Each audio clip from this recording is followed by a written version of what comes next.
All right. Happy Friday, everybody. This is the NFL GM's podcast. This is Mike, aka the Vikings. I'm joined this time by a new member of the podcast and a newish member of the league. I know he joined midseason last year. We've got Chris Hansen here.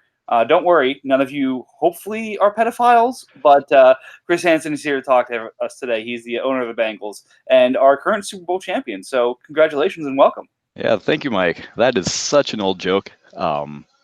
Yeah, not a bad intro. So glad to be on it. You might regret it because I like to talk, but we'll see how it goes.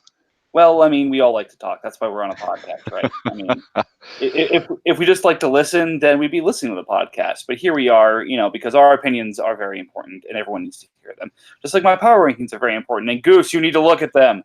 Anyways, what we're doing today is, as promised during the power ranking and draft shows, we're going back and taking a look at the 4 teams that joined this past offseason. So we had a little bit of turnover. We had a couple teams join during the season last year. We'll take a look at them in a future podcast.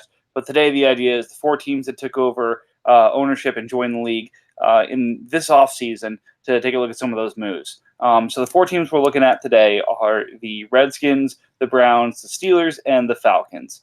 Like mentioned, there are others that were kind of at end of season in either midseason or end of season. Again, trying to figure out why, for example, the Panthers had a playoff team that lost their owner. But again, we'll do that at a later podcast.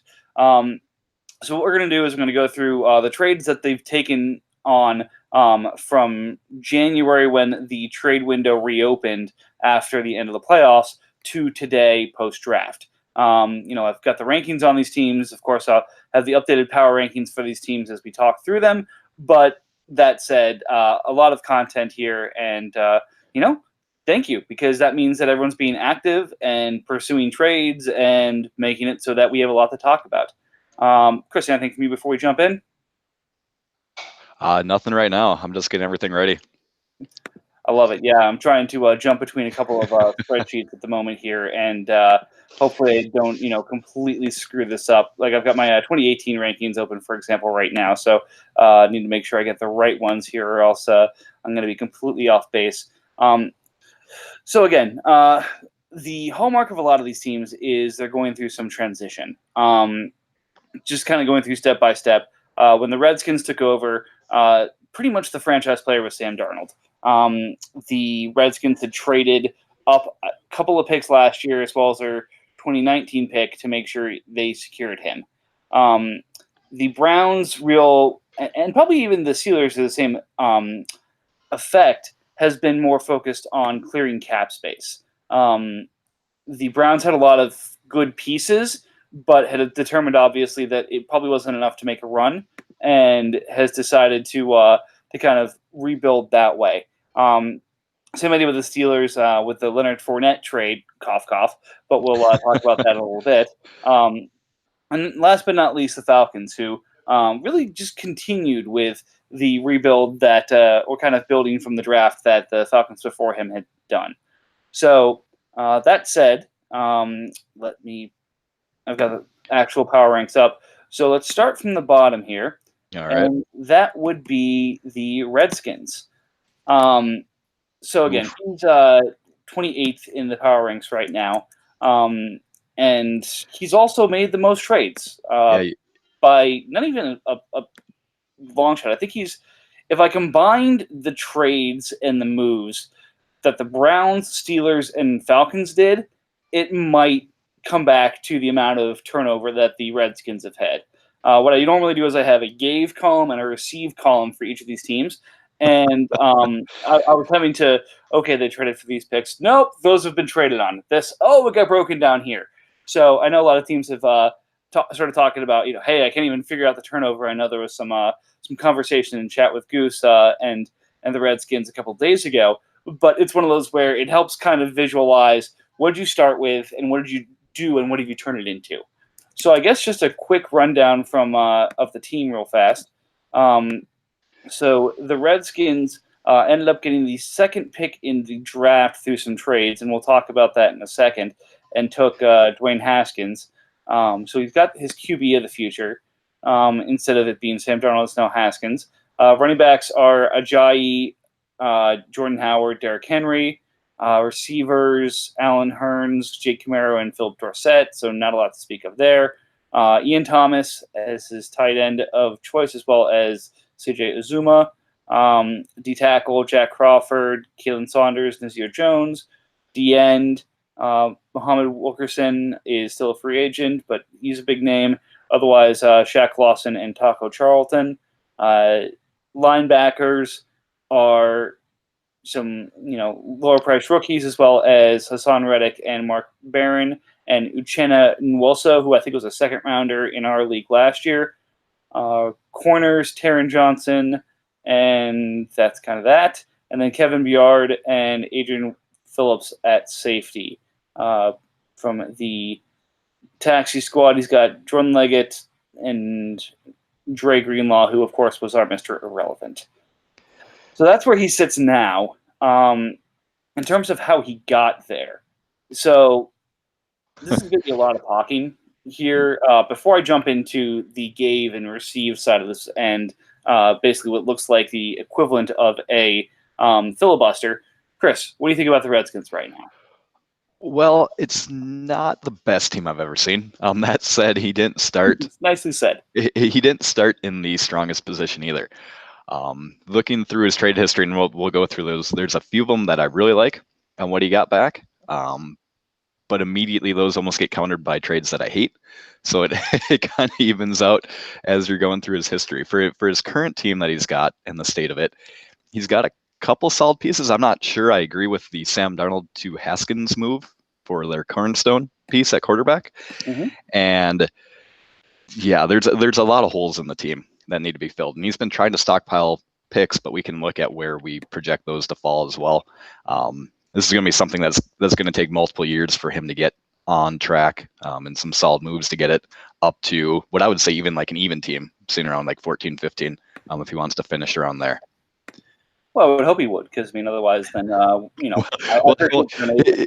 he'll want to finish better than that. But it'll take a few years here. Right. So just kind of going through the summary of the deals he's made so far. And again, bear with me. There are a lot of names here. It will be a little bit easier to follow for some of the teams who have made less moves, but here we go.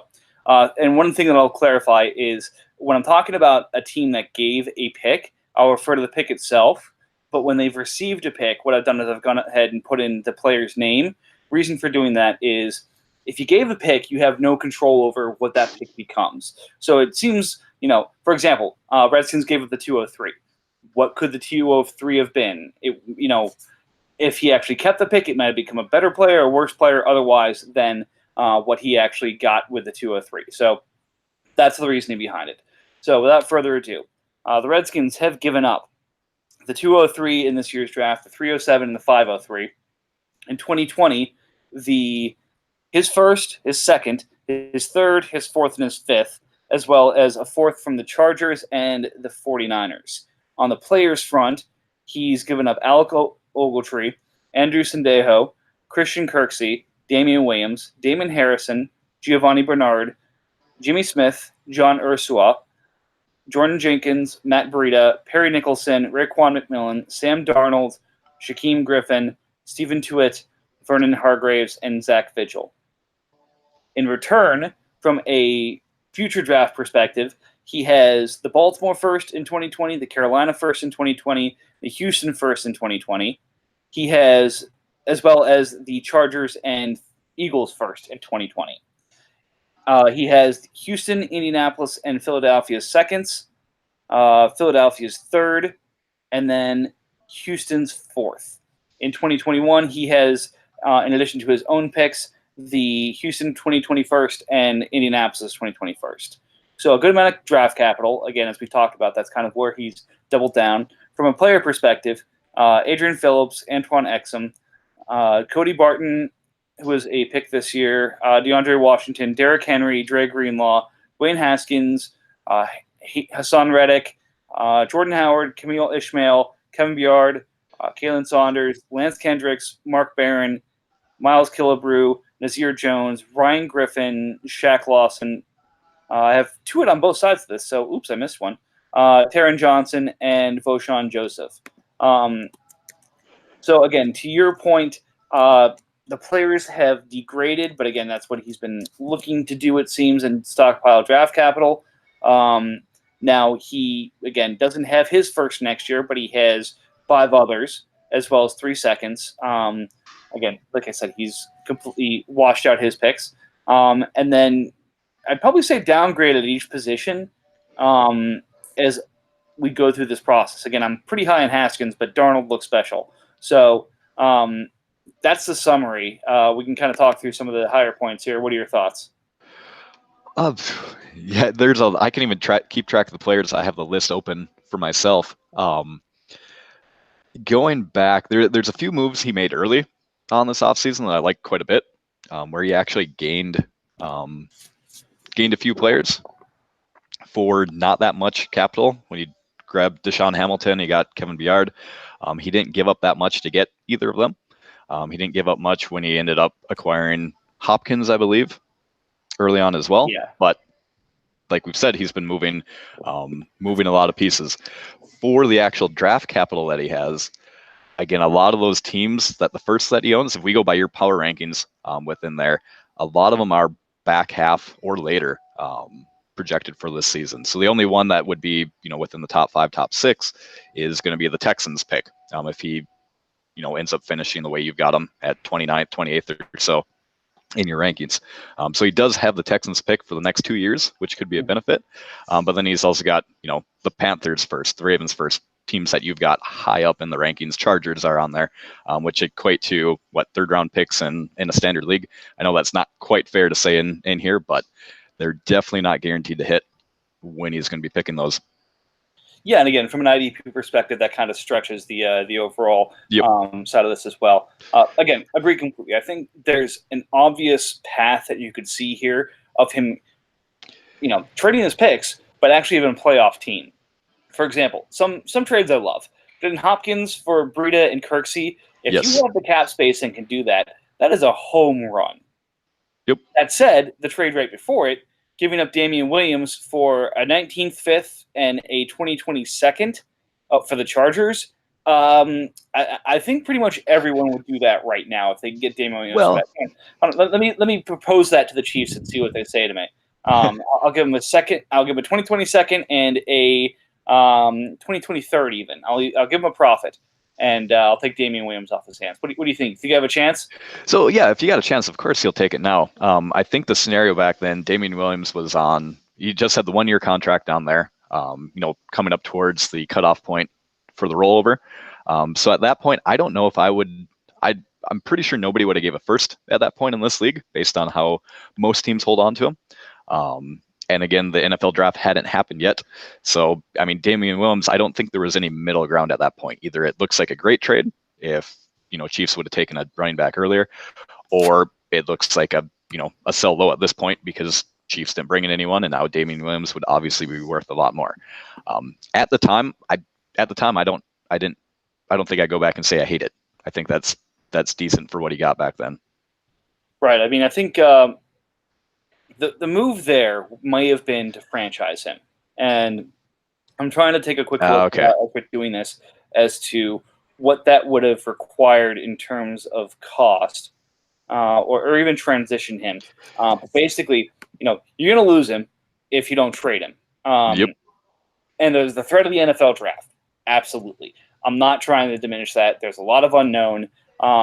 Even I was kind of off of the Damian Williams side of things. But a second and a fifth, especially in this league where there are 32 single copy, is not a great return on that. So if you can make the space to absorb DeAndre Hopkins, you have the space to franchise Damian Williams.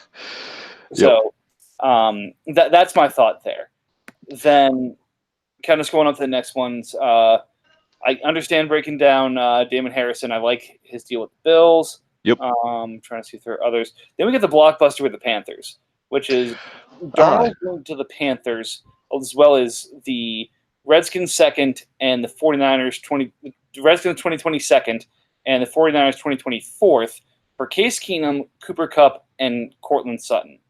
And the one thing that I'll add with that is he flips Case Keenum in his 2020 first, as well as a Chargers second that he got from the Damian Williams deal and the Carolina Panthers second that he gets from the Cooper Kupp deal to get Josh Allen.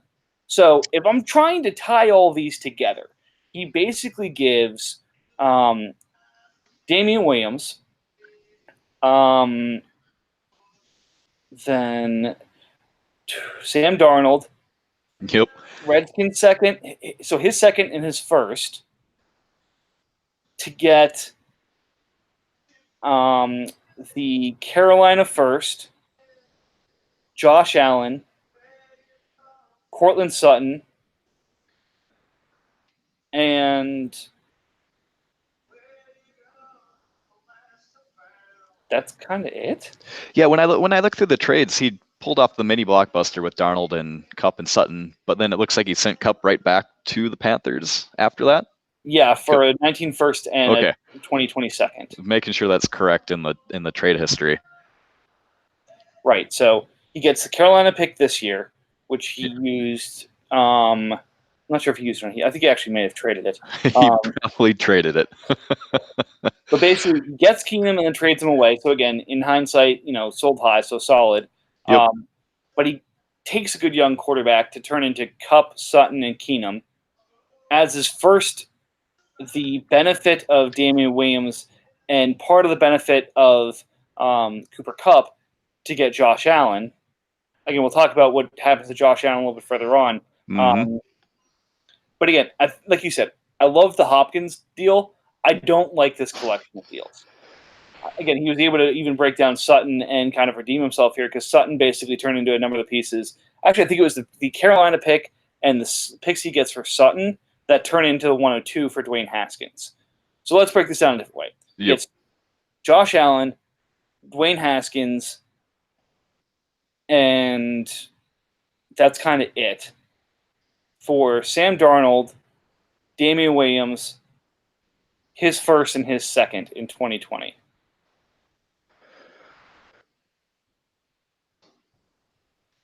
Yeah. So would you give Sam Darnold and Damian Williams in your first and your second to get Dwayne Haskins and Josh Allen? I don't think I would. I don't think I would, but it's hard. I'm not a fan of Haskins or Josh Allen for the most part, so I've got a fairly slanted view on this one. Yeah, like you said, I don't like that collection of moves. I don't think it would have been horrible if he would have stopped when he got Josh Allen, if that's the guy he wanted, because at that point, yeah, I don't even know then. All right. Well, the rest of the moves are 2018, Yeah. and then we roll over to 2019.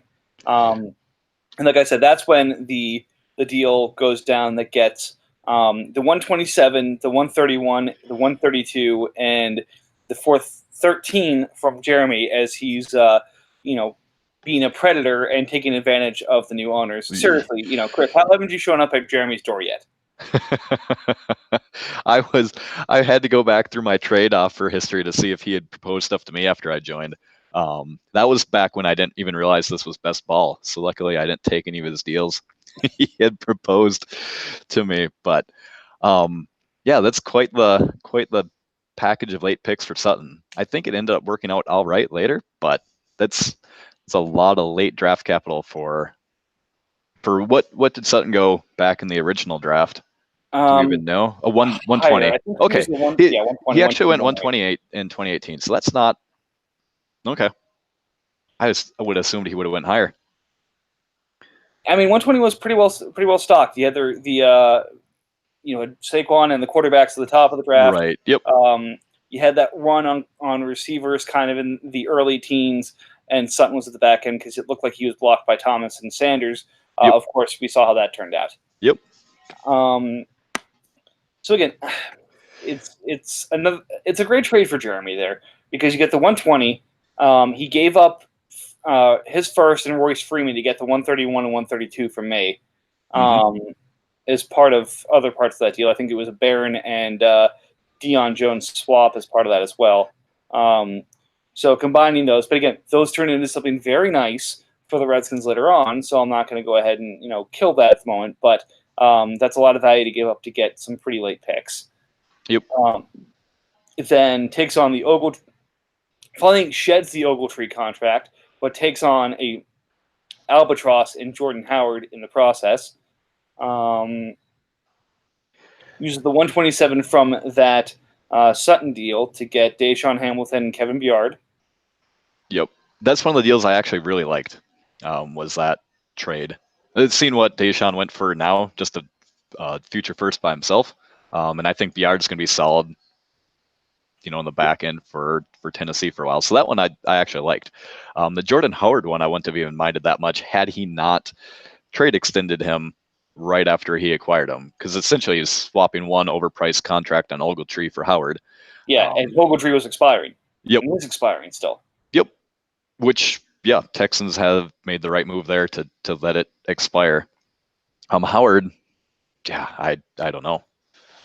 I mean, I wouldn't have done it for 2 years. I mean, worst case, if you really wanted to keep Howard, I would have traded for him, did a trade extension for just 1 year, waited for him to not put up the numbers that you'd expect, and then if you want, you could renegotiate him for a much lower salary, cut that in half if you wanted to keep him on his team. Everyone's convinced that Sanders is going to take his job. I think he'll still have a role, but it's not a $19 million role for the Eagles. So I don't see Howard moving off the Redskins team here unless he pays somebody to take him. And it doesn't make sense for his approach for someone to take him. I Right. think, and again, I think he's aiming higher than bottom of the league. I think when you deal all of your picks away, you have designs that, okay, I'm going to be able to figure out how to finish better than everybody else. So I respect the confidence there. Yep. But again, basically taking a one-round drop to exchange the Ogletree contract for a Howard contract, not a big fan. But like I said, the next two with the Saints, like you said, completely redeemed him, I feel like. Mm-hmm. He takes part of the Sutton deal and turns it into a top-class safety, which, while not the most prestigious position in this league, is a very good position to have someone like Byard holding down, especially at his age. And then Deshaun Hamilton, who has turned into a solid asset, and he continues to roll into a solid asset, and we'll talk about that a little bit later. And in return, he trades one of the picks he got from the Sutton deal and one of the picks he got from the Ogletree, the pick he got from the Ogletree deal. So again, like I said, trying to do this on the fly is impossible because of how many deals and how it's a freaking Gordian's knot. Anyways. Yep. I like that deal for him, especially with what he's able to turn Deshaun into later on. But then he's able to flip the Panthers 2019 that he got from the Cup deal, then the other two picks he got from the Sutton deal into 102. And I know this isn't the most prestigious year to be sitting on 102. And I know you're not the biggest fan of Haskins, but maybe it's because of my Buckeye homerism or otherwise. I think he's going to be a very strong quarterback in this league, and I think he went for the right team because he can put it down the field. He just wasn't asked to, but he did very well when being asked to put it across the middle. So what's he have here? He's got a deep threat that he can put it on in Paul Richardson. He has a big guy to be able to throw it up to if he actually develops in Josh Doxson, and then he has a familiar speed guy that he worked with in McLaurin from Ohio State. As well as Trey Quinn. So not the most prestigious collection of wide receivers, but there are worse. So that said, as long as they're able to kind of give him a pocket and if guys can bounce back, then I don't expect the Redskins in real life to compete, but that's not the worst situation to be in quarterback-wise. No, I'd agree it's not. And in the first year, he doesn't need him to do that much either, and I don't think the Redskins are expecting the world. So as long as he has a solid first year that they can build off of, whatever the Redskins do next year, I expect them to address. I would hope they address the wide receiver position at some point in real life, not for our GM's league. They did upgrade their offensive line, which is going to help Haskins a bit and help the running game. So, yeah, even though I'm not a fan of Haskins, in a league like this, I can definitely, it's a good pick at 102. It's a good trade to get there. He didn't have to actually give up that much. So, well done on that part. And again, I gave up, I think it was 105 last year where the Falcons ended up taking ice. And we'll talk about the Falcons a little bit more about that later. Mm-hmm. He gave the 131, the 132, the Steelers 19 first, and the Tampa Bay 19 first, which ended up being 2 playoff firsts for it. So in hindsight, it's maybe in line with that kind of deal structure, but he gives up one fewer first round pick to get it done. And actually, the Buccaneers' first ended up being around the 120 range. So again, paying one less first to move up 3 more slots in the next draft is not a terrible trade to make. So again, I think the Saints put him back on the right track, but then the next deal, I think, takes him off track. You paid nothing to get DeAndre Hopkins. I get taking something instead of being a hog and getting nothing, but two playoff firsts Yep. for DeAndre Hopkins. So you just gave 3 playoff firsts to get Dwayne Haskins, but you're taking 2 playoff firsts probably to get DeAndre Hopkins, or to give up DeAndre Hopkins. What? I don't know. I'm not happy with this deal specifically because it went to the Ravens. I would prefer to go to any other team in the league besides someone in my division. Yes, I understand that. So I've got a special hate for this deal. Is that, yeah, that's going to make the Browns' lives more difficult too when we talk about the Browns team here in a bit, in the division they're in. But yeah, for that move, it's a free Hopkins. The only thing I could think of is the contract's too high, which shouldn't have been the case with Redskins since he's dumping players anyway. Definitely could have got more for the what should be the top receiver in the league here. Right. And again, $25 million is a tough contract, but again, looking at the deal he's able to make on the next one, so maybe he makes one to make the other. It is about a day apart. Yep. But again, the theme with the Redskins is it's either really bad or really good. Right. There's no middle ground at all. Yeah. It's either like, you did what? Or they offered you what? So, speaking of they offered you what, again, Redskins gets, I won't call it bailed out, but, helped in his Josh Allen move by being able to break Taywan Taylor and Raekwon McMillan down for Russell Wilson, some free agent contracts, the Texans 2021st, second, and third. So he picks up a 2021st, second, and third from the Texans, which may look to be very juicy. Again, he's still making moves to make that team better. But again, I would be surprised if that's a playoff first or a playoff team. Picks up Russell Wilson. And then, so basically he's eating cap here and giving up a good rookie contract in Josh Allen. And then you can't talk about this deal without the next one that happens. And this frustrated the hell out of me because I've been offering all sorts of, young. I think I had a deal at one point, and I don't want to talk about specifics, where it was basically the 107, Eli Manning, and some other pieces for Ezekiel Elliott. So I've been trying to get Ezekiel Elliott for a while. And then you've got Russell Wilson on a $30 million contract. $31 million, excuse me. He may be the most expensive quarterback in this league. And he's going to a team that is not ready to compete. And he gets Zeke Elliott at that discount. I hate the deal with the Texans because I hate both these. He gets bailed out on these deals.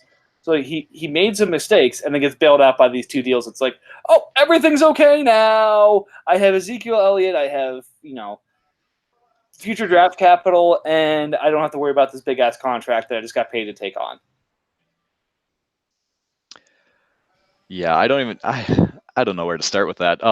Well, clarification, Russell Wilson's the third highest paid quarterback. We actually got Cam Newton at $37 million above him, and then Andrew Luck just $400K above Russell Wilson. So yeah, one of the top three paid. $31 million for one player is a lot, no matter who you are. I don't even know what to say about those deals. I like him. I know why you hate it, because he wanted to get Zeke. I like him getting Zeke at the end of the day out of everything. I also think, yeah, in collection, the deals worked out well because he got, Russell Wilson, he got a lot of draft capital. for Josh Allen, which the main draw to Josh Allen for me is the rookie contract. No idea if he's going to end up being decent or not. A lot of people think he is. Again, I take longer to warm up to quarterbacks than most people. But then flipping for Zeke at the end of it, and I don't even think he owns Zeke anymore. He's now sent him off as well. But getting Zeke for Russell Wilson, I agree that's a good deal as well, especially since he already had Haskins on there, so he's sitting with that bonus quarterback essentially as part of his plans. And 1-for-1 straight up with the contracts on there. Yeah, I'll definitely take Zeke based on that, because then you've got your cheap rookie quarterback now, Haskins. You've got Zeke holding down your running back position, which I know isn't the case any longer. But at the time, yeah, great bailouts by other owners to him to put him in another strong position. It's just a roller coaster of trades. Like we should actually go through and grade. I know you shouldn't grade. You can grade each trade individually. But yeah, it's either A+ or F- on a lot of these. and I mean, the thing with Allen is he averaged 15 points a game last year. So take that to a full season of 15 games in this, and that's 15 times 15, so 225. If he improves and he can get you to 250, that's a great asset. 250 is Derek Carr last year, the QB 17. So that's great. But again, that's a step that he has to take. It's the contract, but it's also going from QB 28 last year. Actually, if I do point per game real fast, Allen was QB 31, so actually worse than his total. But again, you have Nick Mullins and others who aren't going to be factors this year. So call him QB 28. He has to go from QB 28 to QB 16, in my opinion, to really pay back what you give up for him. And then on top of that, you're giving draft capital. Yep. Then he's able to turn that into Ezekiel Elliott. And again, like you said, skipping forward a little bit to his next set of deals, I'll skip over the Jimmy Smith thing, the Mr. Irrelevant deal, and I'll come back to the Deshaun Hamilton deal. Gives Zeke, John Usura, and Jordan Jenkins for Derrick Henry, Corey Davis, Mark Barron, and Philly's draft capital. So this I love for the Eagles, but again, he gets to keep stockpiling draft capital, and now he's giving premium pieces to playoff teams. And if they weren't playoff teams before, he's making them playoff teams, which again, I don't understand. So you've got Eagles as a playoff team. Where do you have them in your rankings before this move? I've got way too many tabs open. I can't find the. Yeah. So there we go. Okay, I grabbed it here. Eagles. Let me find this. You had them at 14 on the message board here. And I like Barkley. Obviously, the subtraction of Henry and the addition of Zeke with D'Onta Foreman there, it's a 10. Like I said, I put kind of a 1 to 10 of each of these positions. So Eagles becomes a 10 there. Mark Barron hurts a little bit, but is not something he can't recover from. And again, he was that wasn't going to be the strength of his team anyway. But basically just moving the running back position to a 10 from an 8, which I had him before. That moves him to number 8 overall, which means he's firmly a playoff team. I'm looking at – sorry, this is getting sidetracked because I'm looking at the Eagles roster now. I see where he's loaded on offense, right? So his running backs are going to carry his offense for sure. Looking at his wide receiver – not great. It's not great. I mean, he's got Metcalf. He's got Metcalf, Cobb, and McLaurin. I mean, it's. Oh man. Okay, yeah. So he's got a couple of rookies. Again, you can't expect much out of your rookie. It doesn't matter. So let's take a different approach on this. Yep. He's going to get points on a weekly basis from Brady, Barkley, Zeke, Hunter Henry, Fletcher Cox, Robert Quinn. His pass rushing linebackers and Reggie Ragland, Rhodes, and then he's going to have to fill in everywhere else. So the players I just named are probably going to get him to, say, 200 on a weekly basis. I don't know. Oh, okay, fine. 180. That's generous. I'm looking at the defense, and yes, I agree the offense is going to be good.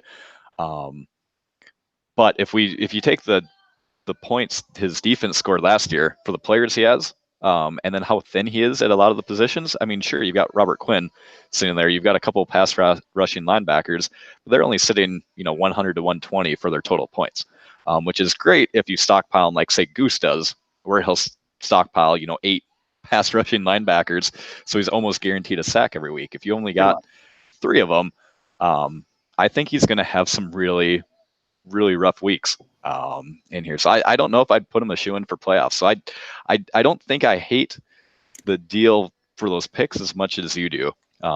Looking at the Eagles team now, I haven't looked at the rest of the NFC East to see who else is in there, what their squads look like. But so if you make, I'm sorry, so let me rephrase. If he makes it, it's going to be as a wild card. Okay. The Giants are stockpiling because they've got Lamar and James Conner combined on about a $9 million deal. Yep. The Cowboys won the division last year and then beat the undefeated Cardinals in the playoffs. So they've got some track record and are a pretty good setup team. The only team that's truly tanking are the Redskins.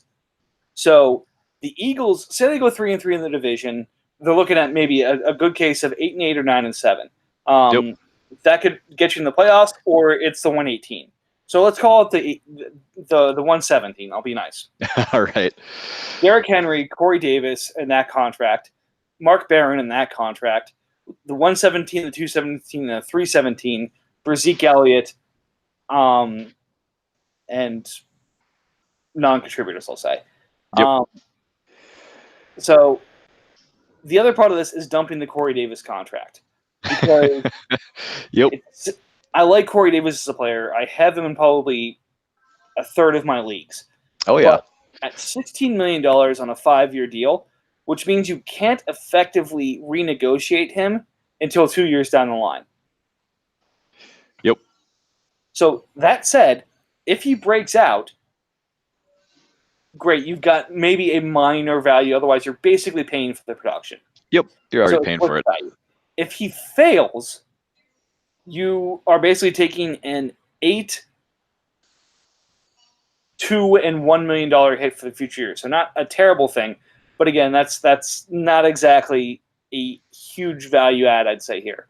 Derrick Henry, 3 years on $8 million is a good deal, and then Mark Barron again got that Pittsburgh landing spot, so looking good. And again, the Eagles were able to take him from me and flip him pretty quickly to the Redskins. So I like that. So I don't see any major pluses coming from the Eagles. I see, middling assets. And in a league this deep, you need those middling assets.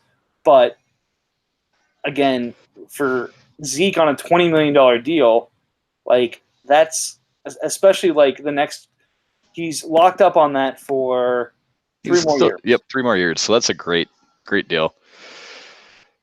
So again, I like this again, as it seems, more than you for the Eagles, but as normal, and you said it in chat, it seems like he's giving $1 for 4 quarters.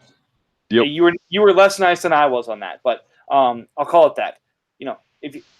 And I hate to bring him up because he's brought up in every one of these, fantasy conversations. But Bill Simmons has a trade concept a couple of years that he brought up, I think, for NBA, where a player is either $1, which is a superstar, a quarter, which is a starter for an NBA team, a dime, which means that, and again, or could be or potential to be as part of this as well. A dime meaning he's a rotation player, or a nickel or penny, meaning that they're kind of a roster filler.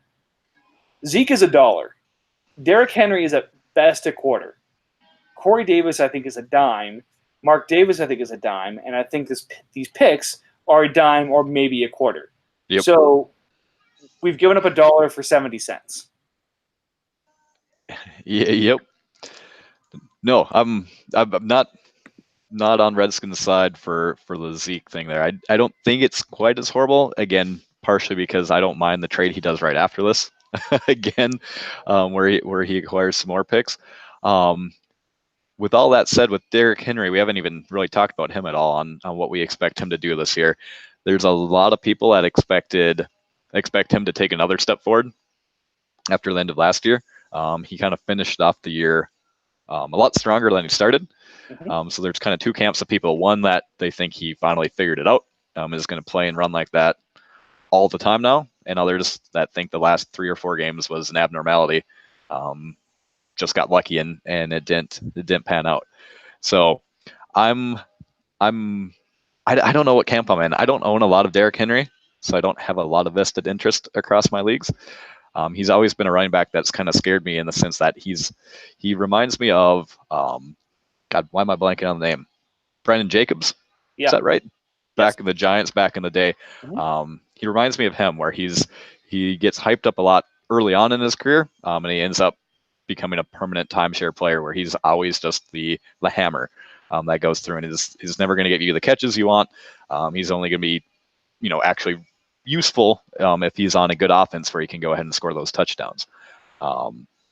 So unless Henry takes another step forward and puts up some better stats, then yeah, not a huge fan of it. If Henry does take that step forward, I have to say, is on that really good contract. It's only $8.2 million. He's locked up for 3 more years. It's not a rookie contract, so it's not going to balloon in the final year for that final year option. So I don't know. It's definitely a high risk move. No, again, that's fair. It's unfortunate you didn't get Zeke, because I don't think you're going to get him away from Eagles now that he's sitting on that team. No, I don't think I will either, and that's fine. No. So, there are players I know in this league I'm never going to own. Baker Mayfield is one of them.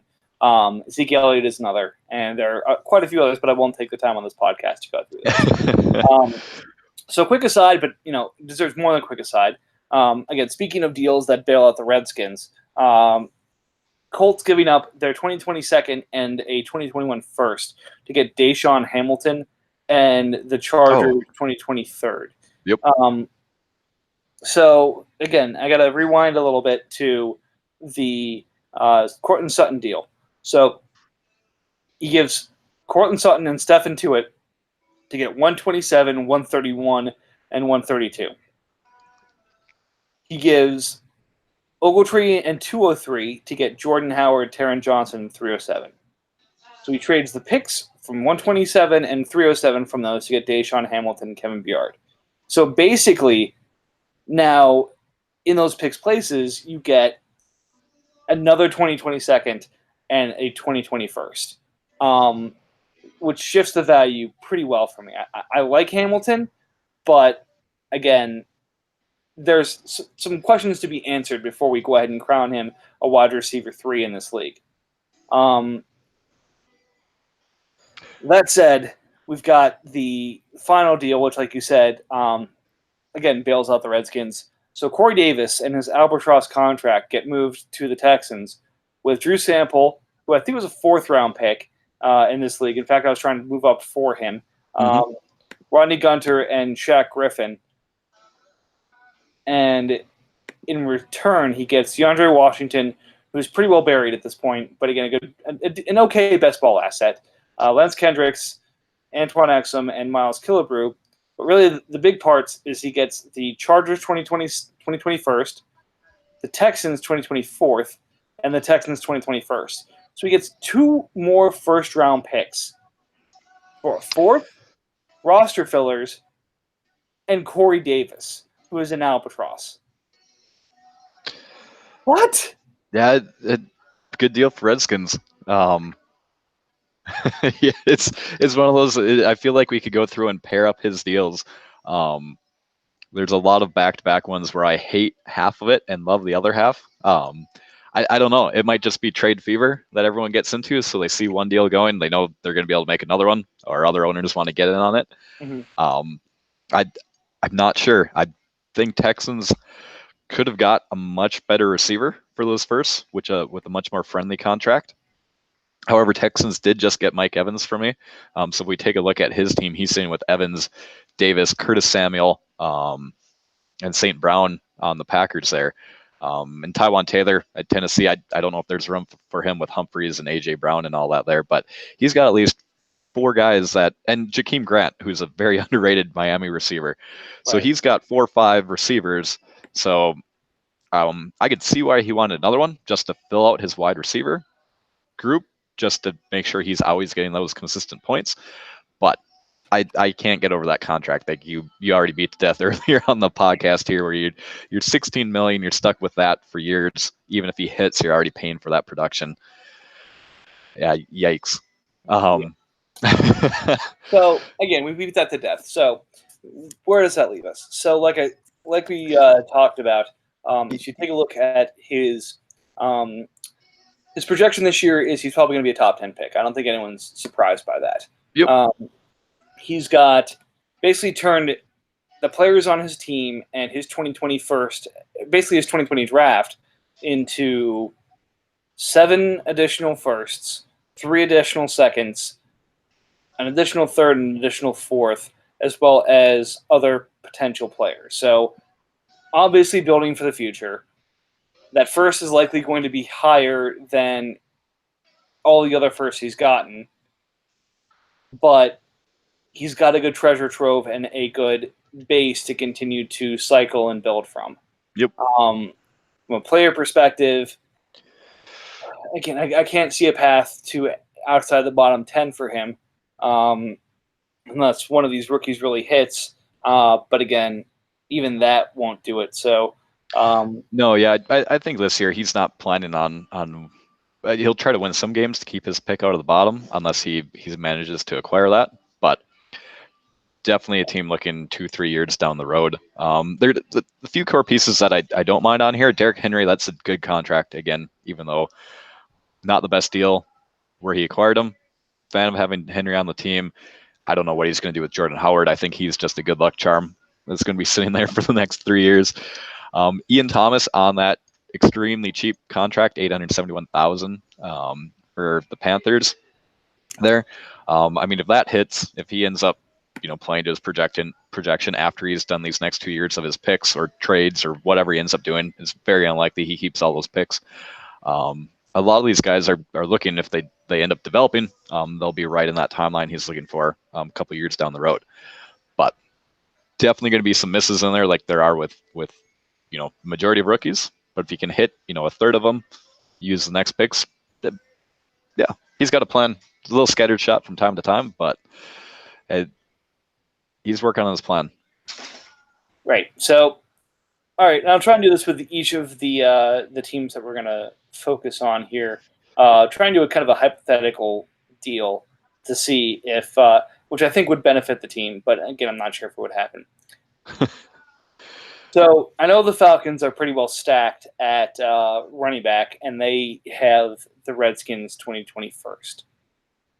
If Redskins goes to the Falcons and says, I'll give you Derrick Henry for my first next year and the Bengals first, who says no?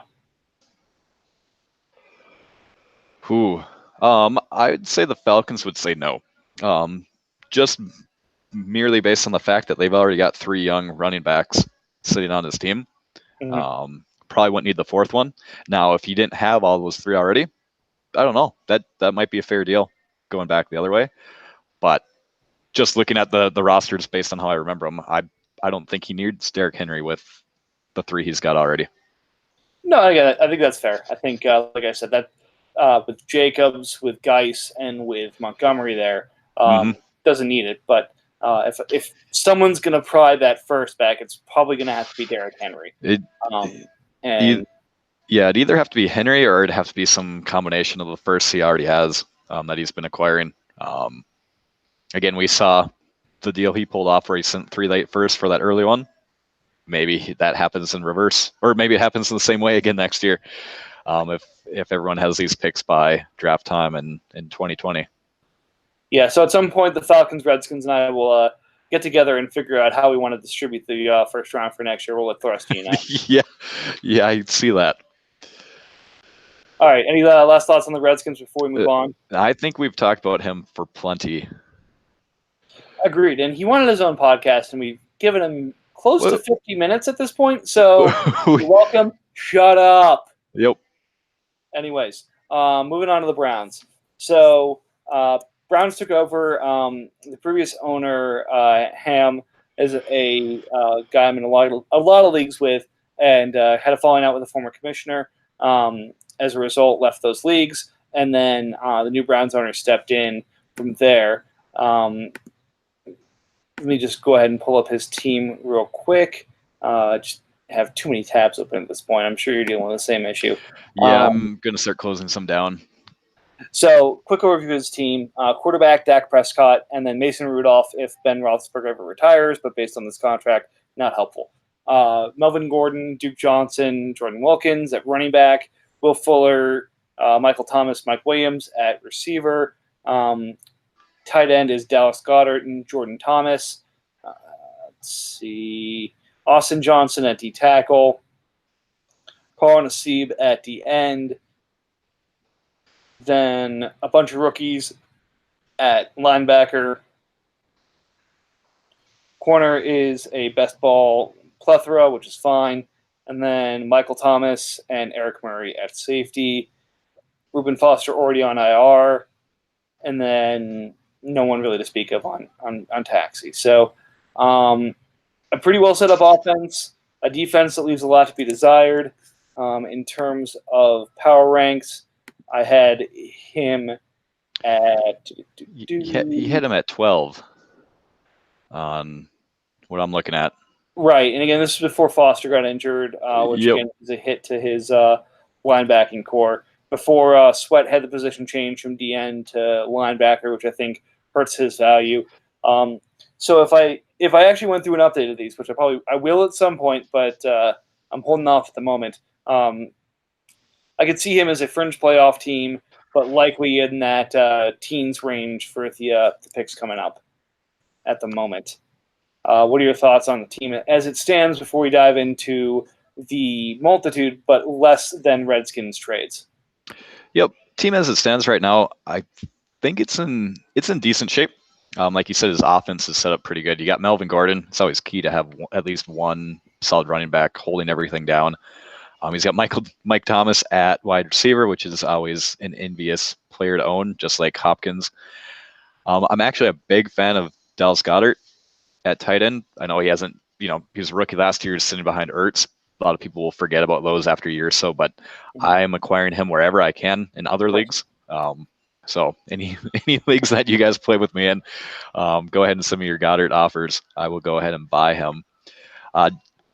Defense, it looks like there's plenty of players there, but it seems like a lot of holes in terms of what he's going to get. Again, the linebackers, the core of the defense. A lot of late rookies from last year and this year. If a few of them can hit, he'll be all right. But if none of his linebackers end up coming through, or none of his defensive ends, he's not going to hit the playoffs. That wild card spot without some of that. When we can talk about his division a bit, I'm in there. We got Ravens in there, so he's got a tough path to try squeeze through. Yeah, again, I think this is another middle of the road team. 8-8, 9-7 is probably, or 7-9, somewhere in that 2-win range is where I would have him. In terms of the deals, like I said, this is less of a filibuster versus what the Redskins gave me to deal with here. So just quickly going through it, he gave his first, second, third, and fifth, as well as the 5-10 this year. And his picks were the 11th pick. So 111, 211, 311, 511, and 510. And he's already traded all of his 2020 picks. He's also traded Curtis Samuel, Demario Davis, Emmanuel Ogbah, Janoris Jenkins, Myles Garrett, Naheem Hines, Philip Gaines, Ryan Switzer, and Tony Jefferson. In return, he's gotten Austin Johnson, Carl Nassib, Dak Prescott, Dallas Goedert, Darqueze Dennard, Duke Johnson, Eric Murray, Jaquel Polite, Joe Jackson, Jordan Thomas, Mason Rudolph, Mike Williams, Montez Sweat, Reuben Foster, Sion Takitaki, Trent Taylor, and Will Fuller. So if I were to summarize this, I don't love, of the four teams recovering, I think and this is probably a hot take, I hate the Browns' return the most compared to the Steelers, the Redskins, or the Falcons. He's given up, since he's taken over the team, I believe, again, we're going basically, I'm sorry, we probably should have said this up front, basically saying from when the trade window reopened to now. So we're assuming that the current owners had control of their team from that point forward. If Jeremy or Goose would like to correct that, by all means. But that's the assumption I'm going with. So he's traded basically his 2019 draft and his 2020 draft, as well as Curtis Samuel, Ogba, Myles Garrett, and Nakeem Hines. And the only player I feel great about coming in for him is Dak Prescott. I like Mike Williams. I like Montez Sweat. I think Duke Johnson may have a role at some point, but to give up that much and get that little in return, I just don't like it. Yeah. Couple players that I'm a little bit higher than you on. I'm actually a fan of Duke Johnson. In here, I think he's still going to be utilized at least somewhere. So having him on that contract is, I think, a win for the Browns. Unless I'm thinking, 6.5, not a horrible contract for him. Not the best points per dollar on there, but if he gets out of Cleveland, if they actually use him more than everybody expects here this year, something that's all right. I'm also a huge fan of Will Fuller in best ball here. If he can, now big if he can ever stay healthy for a year, I mean, this is your new Deshaun Jackson of the league. So if he stays healthy, having Will Fuller pop off next to, the solid, consistent Mike Thomas on there. He's got Mike Williams.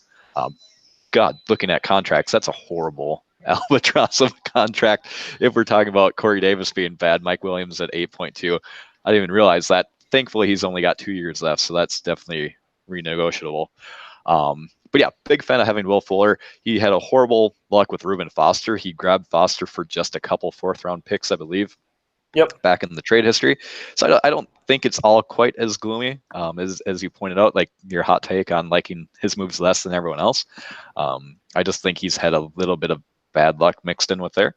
But overall, I like some of the players that he's received. So again, and diving into some of the contracts, I think it will help with some of this. So gave up. So the first contract we have up here, give up Curtis Samuel and Ryan Switzer to get Mike Williams and Dallas Goedert. Honestly, on the cover, very fair deal. Mike Williams is, again, a potentially breakout player on a terrible contract. Browns has a space for it. And as a pluser to being able to take on that contract, gets Dallas Goedert. So, again, the Broncos trying to free up the cap space, I get. The Mark Ingram exchange, he basically picks up Mark Ingram for his 2019 third, extends him, and then flips him to the Panthers for the Panthers' 2019 and 2020 third-round picks. So, again, I think good to start. The deal that just aged terribly, and I get that it's a bad contract because Ham was a Cleveland homer, but holy shit. Myles Garrett for Mason Rudolph, Jordan Thomas, and Darqueze Dennard. Like, okay, I get that Garrett is getting $15 million a year in here. That's not what you want to pay your D end. I completely understand that. But Ben, again, this wasn't the case at the time, but Ben is re-up for a couple more years. So Rudolph will likely never see the field in Pittsburgh unless there's an injury. Jordan Thomas, I don't even know what the hell Houston's doing at tight end right now. It's a cheap contract and a long-term contract. But again, that's a maybe at best. And then corners, you know how I feel about corners in this league. Yep. So a quarterback who never sees the field, a tight end that doesn't have a clear path to production, and a corner for one of the top DNs in terms of potential as well as going forward. I would have liked to see him get some picks for Myles Garrett if he wanted to move him. I would have been much happier seeing Mason Rudolph with a pair or a pack of first, second, third, whatever he could get on there rather than a bunch of fringe players. Just seemed like a contract dump, but not ideal. I don't have much more to say about that. It's not good. Yep. And then But for Brady, I like that deal for both. I think that makes a lot of sense. Giants had Lamar Jackson, so Yep. makes sense for both sides. Demario Davis for Riley and a fourth. Not a big fan of because, again, linebacker versus safety, my own proclivities aside. Let's see. So here's one I was interested in. So I just picked up Brian Hoyer from free agent auction, which means he ended up being a free agent. The Browns gave up the Jets' 19th fourth for him. So again, I'm going to be almost hypocritical here because one of the players we'll talk about in a second is a player I dropped myself. But why would you give up an asset for a player if you're just going to drop him?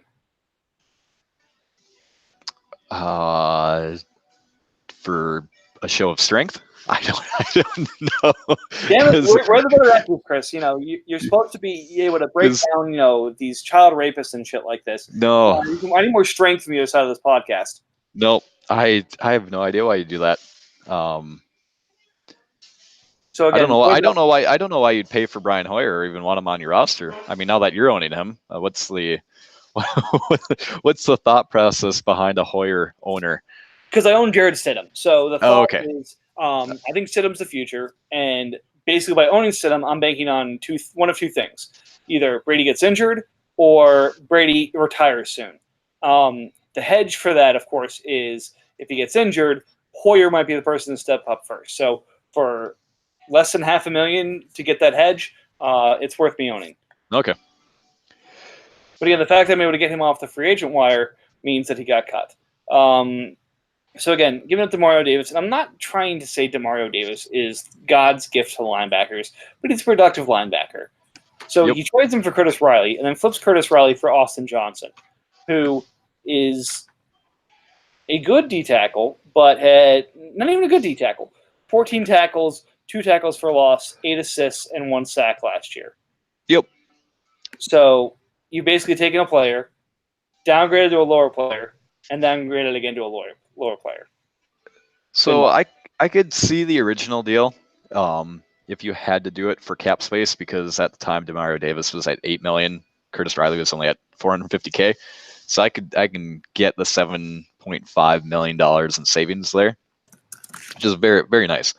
I don't know why you'd flip them to a defensive tackle that, for example, I just grabbed a tackle off the auction for minimum contract that scored more points than this guy did last year. I don't know. Yeah. Yep. And again, I've liked Johnson since he's come out of school. I think he's got the right pedigree. But again, he hasn't shown anything yet, so it's kind of the downgrading move. Yep. Browns again. Now here's a deal that I like a lot for him, and actually this answers. Oh, there's Brian Hoyer. There's Brian Hoyer. Okay, so the Eagles need to be asking with what the hell was he thinking? So trades Tom Brady, Hoyer, who is for all respects Brady's handcuff, Philip Gaines in his first, for Ryan Tannehill, Will Fuller, and late round capital. So, wait, what? I said I like this for Browns, but I disagree. So basically, he gets Will Fuller for Brady in his first. Yes. Yep. Okay. Continuing on with the shitting on Browns trades. He gets a nice one from me. Dak Prescott in my fourth, which he turns into Duke Johnson, for Tannehill, Naheem Hines, Jordan Wilkins, and his second next year. So, again, the Dak contract was restrictive, Tannehill less restrictive, and trying to buy the Indy running backs. But again, not the right one. Out after a series of not so great trades. So let's go back for a second. Back to the Will Fuller, Tom Brady one. Yep. You obviously hate it based on the comments. What would you pay? So if we strip out all the extra pieces on there, let's just say it's just Will Fuller and Brady. Which one do you take in this league straight up? Do you want Brady at 21 million, or you want Will Fuller at 8.8? And I don't remember what their contracts are at now, but I believe both of them have multiple years left on there. So let me clarify that even more for you. So it's Brady and his 2019 first. Yep. I get the first. I'm just saying, like, if we cut the first off, who would you want on there with the current contracts between Brady and Fuller? Yeah, Brady and Fuller. Again, I'd have to think about that because Brady's likely to be a good 2 years of production, but every week production. Yep. Fuller is going to give you wide receiver 1 numbers for 3 weeks, 2 numbers for 3 weeks, 3 numbers for 3 weeks, and nothing for 7 or for 6, since we're kind of 5 weeks here. Yep. So if I take that into it, I would probably want Fuller. But all right. Considering the 111 this year, I took Daniel Jones with. So a starting quarterback not a starting quarterback, but a future quarterback, the 7th overall pick in the draft with that pick. Or you could have had Paris Campbell, Marquise Brown, TJ Hawkinson, Mecole Hardman, Deebo Samuel. If you say, would I rather have Tom Brady and Paris Campbell or Will Fuller, I'm taking Tom Brady and Paris Campbell. And basically anyone up to Devin Singletary, I'm still taking the Brady and that first set. Ooh. All right. So my thought process. Well, you're in multiple leagues with me. I like to trade away my picks rather than using them. I'll always go for the guy that's got a year and a half of production in there, so I know what I'm getting if I can pull it in. So, you say you'll go down to Singletary. I can see the Brady and like Paris Campbell, over Fuller. But after a couple more picks further back, I think I'd take the Will Fuller side.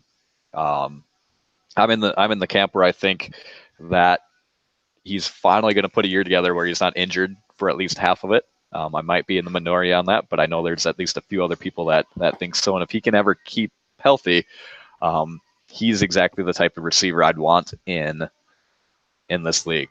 So, yeah, overall, I still think Eagles had the better side of that trade, but I think it's a lot closer than a few others might say. Yeah, and again, if Fuller puts it all together, he's probably a top 30 wide receiver in terms of finish, maybe even top 20. But again, it requires a couple of leaps that I'm just not ready to make yet. So, fair enough. I know there's a school of thought that trade your future first for a player that's on the downside. I know a lot of people did that with Keenan Allen a couple years ago. So Will Fuller might be the guy to do that with this year. It's just not. I don't think he's there yet. Like I said, I think. Anyways, we've beaten the Will Fuller. I look forward to the Week 9 podcast when he's broken both his femurs and his hand fell off, and then you can tell me I told you so. I'm not going to wish for anyone's hand to fall off. That sounds horrible. All right. You mentioned the Reuben Foster deal, and then these are kind of small ones here, so we'll jump to the 2019 site. All right. So as a benefit from the Tannehill flip that he got for Duke, he's able to for Dak, he's able to use my 2019 pick to pick up Duke Johnson at 401, and sells Tony Jefferson to the Bears at 407. Like the Duke pickup, don't like the Tony Jefferson drop, but agreed. And then again, turns around and gives me 510, his 2021st, his 2022nd, and his 2023rd for Hines, Wilkins, and Tate. So this is a horrible deal for him. I'll save you from having to review your own trade with him. You got essentially a free 2020 first out of that. Yeah, and again, it's. I think Hines is a solid value, and if Matt goes down, Wilkins is going to produce. I think that's going to be at a higher level than the first and second round picks that I get next year are going to do. So, that said, I know we like players, and I tried to flip these back, but it kind of evens out the Dak trade, in my opinion, especially since we cut the Tannehill side of that. But I mean, not only was he giving you the round, the first for 2020, you get the first, second, and third. Like I went, I don't know. I don't like any of the players that you sent him in that deal. So I am like, all I see are picks going one way. for that. I'm not a Hines fan, not a Wilkins fan, not a Tate fan. I think all of those guys could be, besides Hines. I think Hines will stick around, but I think Wilkins and Tate are both replaceable level talents that are, yeah, not a good deal for him. I think that was a very good trade for you on that one. Well, and then he's able to flip Hines into Carl Nassib and Dante Fowler. Okay, so he gets rid of the one decent player. If I had to pick one player out of the three, deals him immediately, and then breaks him into Nassib and Fowler, and then turns Fowler into Montez Sweat. Okay, I can follow that line. That's not a bad series of trades there. And again, sometimes it takes you a couple of trades to get your feet under you in this league. And honestly, his most 6 recent trades, I like a lot. Yep. I like breaking up Hines for those two. At that time, I think Fowler may have hit at the end designation. So pick up 2 DNs in this league who have high sack potential for a satellite back. I like a lot. His price to move up around with the Bears, I think it's completely fair. Yep. Flipping Fowler at the linebacker designation for Sweat, I like a lot. Fowler's kind of out of what's the right word here? Out of favor, whereas Sweat is just coming into his team and I think has a lot of the skills. So again, is a linebacker, but if Gruden gets fired, could end up at the DN position. So I like that a lot. Murray with Jenkins. I give him Murray for Jenkins because it looks like Murray, I'm not sure what role he's going to have, and I needed a corner. But again, I think that makes a lot of sense because anytime you can get anything for a corner in this league, I think it's a good thing to do. Gives Tate a 4th, a 5th, a 530, and his Bears 5th for 313. So basically, he just said, let me take all of – this is basically Scrapple. Let me take all of the shit that's left on the grill from everything we've made in the diner, scrape it together, and put it on a plate, and I'll give it to you for the 316. Which he used to buy or draft who in the draft? Let me look. He drafted a guy I've never heard of. Sione Takitaki. So this was Taki. Yeah. A Browns linebacker, and I was actually watching the draft when this guy got taken, and of course the required comment had to be, well, he can talkie, but can he do the walkie? And I immediately was like, I need the dad sleep back. But that said, I think the Browns took him in the 4th round as a linebacker. Let me pull this up real fast. 3rd round, 316 linebacker. I don't know a ton about him, but I step up to grab a linebacker for a team that is looking to compete. Could have some value. So again, scraping together everything else and being able to dump Auden Tate, by all means, could work. Could work. The interesting thing, and this is really random. Last week I was reading an article on the Browns and what they run for their defensive positions, and they had the highest percentage of just 2 linebacker looks in the league last year. So they tend to play extra corners in their nickel package quite a bit. I might not affect it at all, but again, if you're looking at that team, you've got Christian Kirksey, and I think Schobert is still there, Joe Schobert. He could become a situational player that might be useful. I don't know a lot of the Browns depth chart outside of it, so I guess I won't hate on that draft pick too bad. I'm just not familiar with the team enough to know. But yeah, the last few trades here, I think all ended up working out pretty well for him compared to the early ones. Again, a bit of bad luck with his team. It's amazing that we got a 32-team league, but one player can make a team look quite a bit stronger. Specifically, Reuben Foster sitting at that linebacker position would have gave him an anchor that all his rookies could try to pop off around when they start getting some playing time here. But yeah, let's do our. Again, there's not much to look at for future picks outside his roster because, like you said, he's got no 2020 picks at all. So what he's got currently is that's his value for his assets, unless he can pull off some trades and gain a bunch of value there. This is what his team's going to be worth the next 2 years. Yeah, I think he's going to be a player who sit. If it was my team, I would sit. I would wait to training camp and then see where things kind of are falling out and where I'm able to make the deals, because rumors, OTAs, and otherwise are just going to not help the team. Whereas he's got enough of a core that he can be a middle of the road sitter. And again, I'm trying to do this with being agnostic to the fact that in his 2020 pick, I think that he has enough strength on this team that if things break, he can make the playoffs. I don't think that's the most likely result, but I think that if things break right, he could. And that requires injuries to you and the Ravens. Right. Yep. I was gonna say. No, Yeah. again, I would be completely full of shit if I didn't say that. So it requires some help. Yep, very difficult path for him because, I mean, realistically, looking at the Ravens team in my squad right now, one of us is going to win the division. The other one, I'd be shocked if the other one between the Ravens and myself, the Bengals, don't have a wild card berth on there, which means he's fighting for the last one against the entire rest of the AFC conference. So I would, yeah, a lot of things have to break right for him this year. To squeak in, I think. I know he's been optimistic in chat, saying AFC North is sending 3 teams through.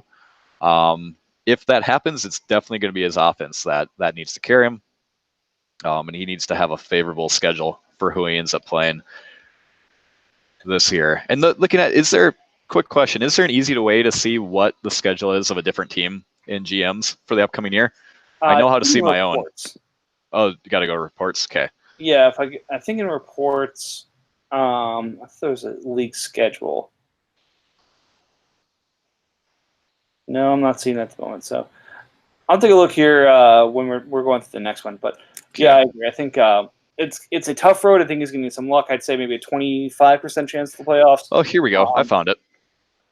We've got it. Brown's schedule. So week 1, he plays both myself and the Ravens. So fantastic start. He'll play the Steelers. I'm going to say he beats them, plays the Chiefs, Dolphins, Patriots, Bills, Jets, 49ers, Ravens, Seahawks, myself, Cardinals, Rams, Steelers, Titans.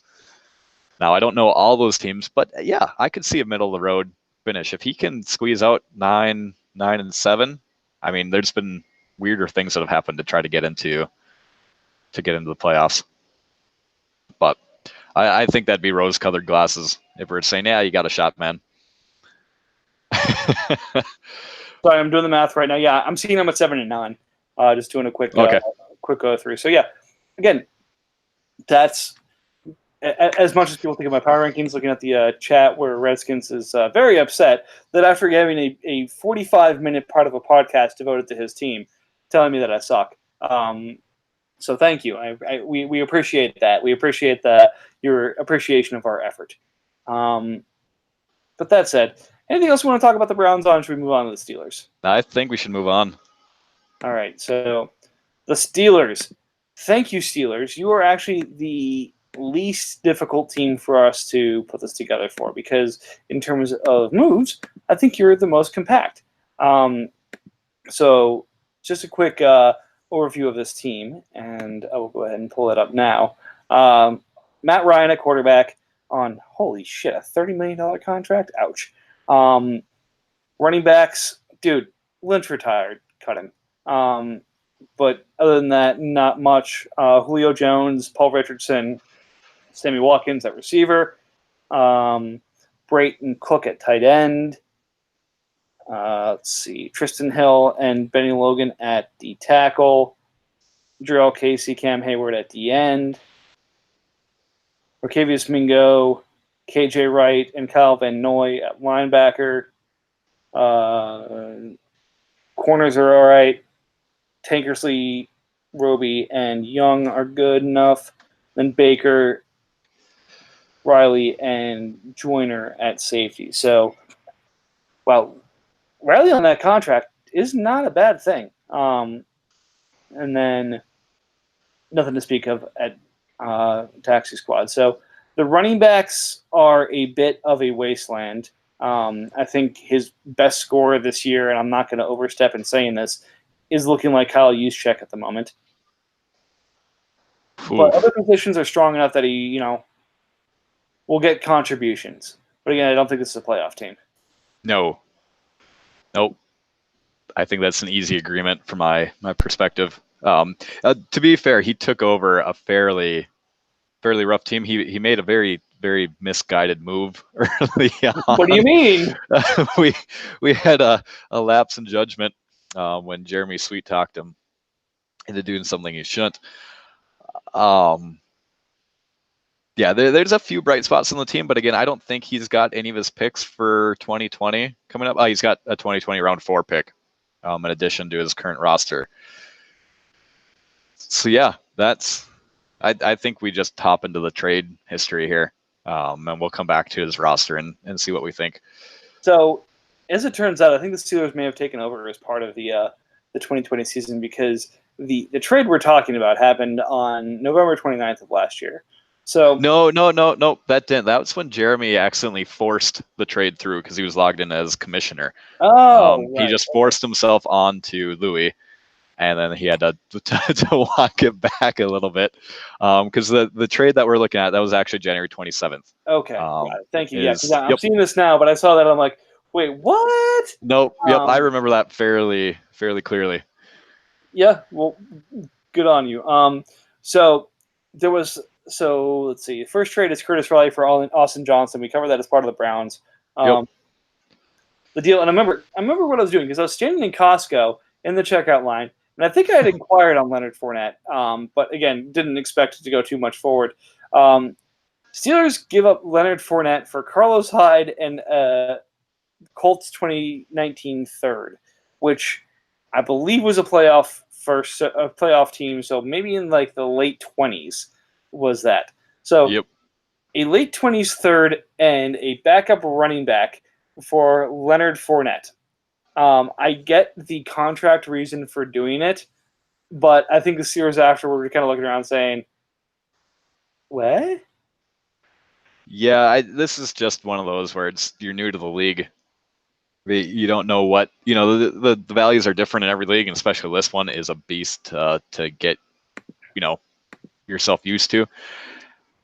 Yeah, I think it's just one of those, join the league, make a trade. Whoops. Didn't really mean to do that after he got flamed for hundreds of comments in the group chat. It's not, shame on you, Jeremy. Is what that one is.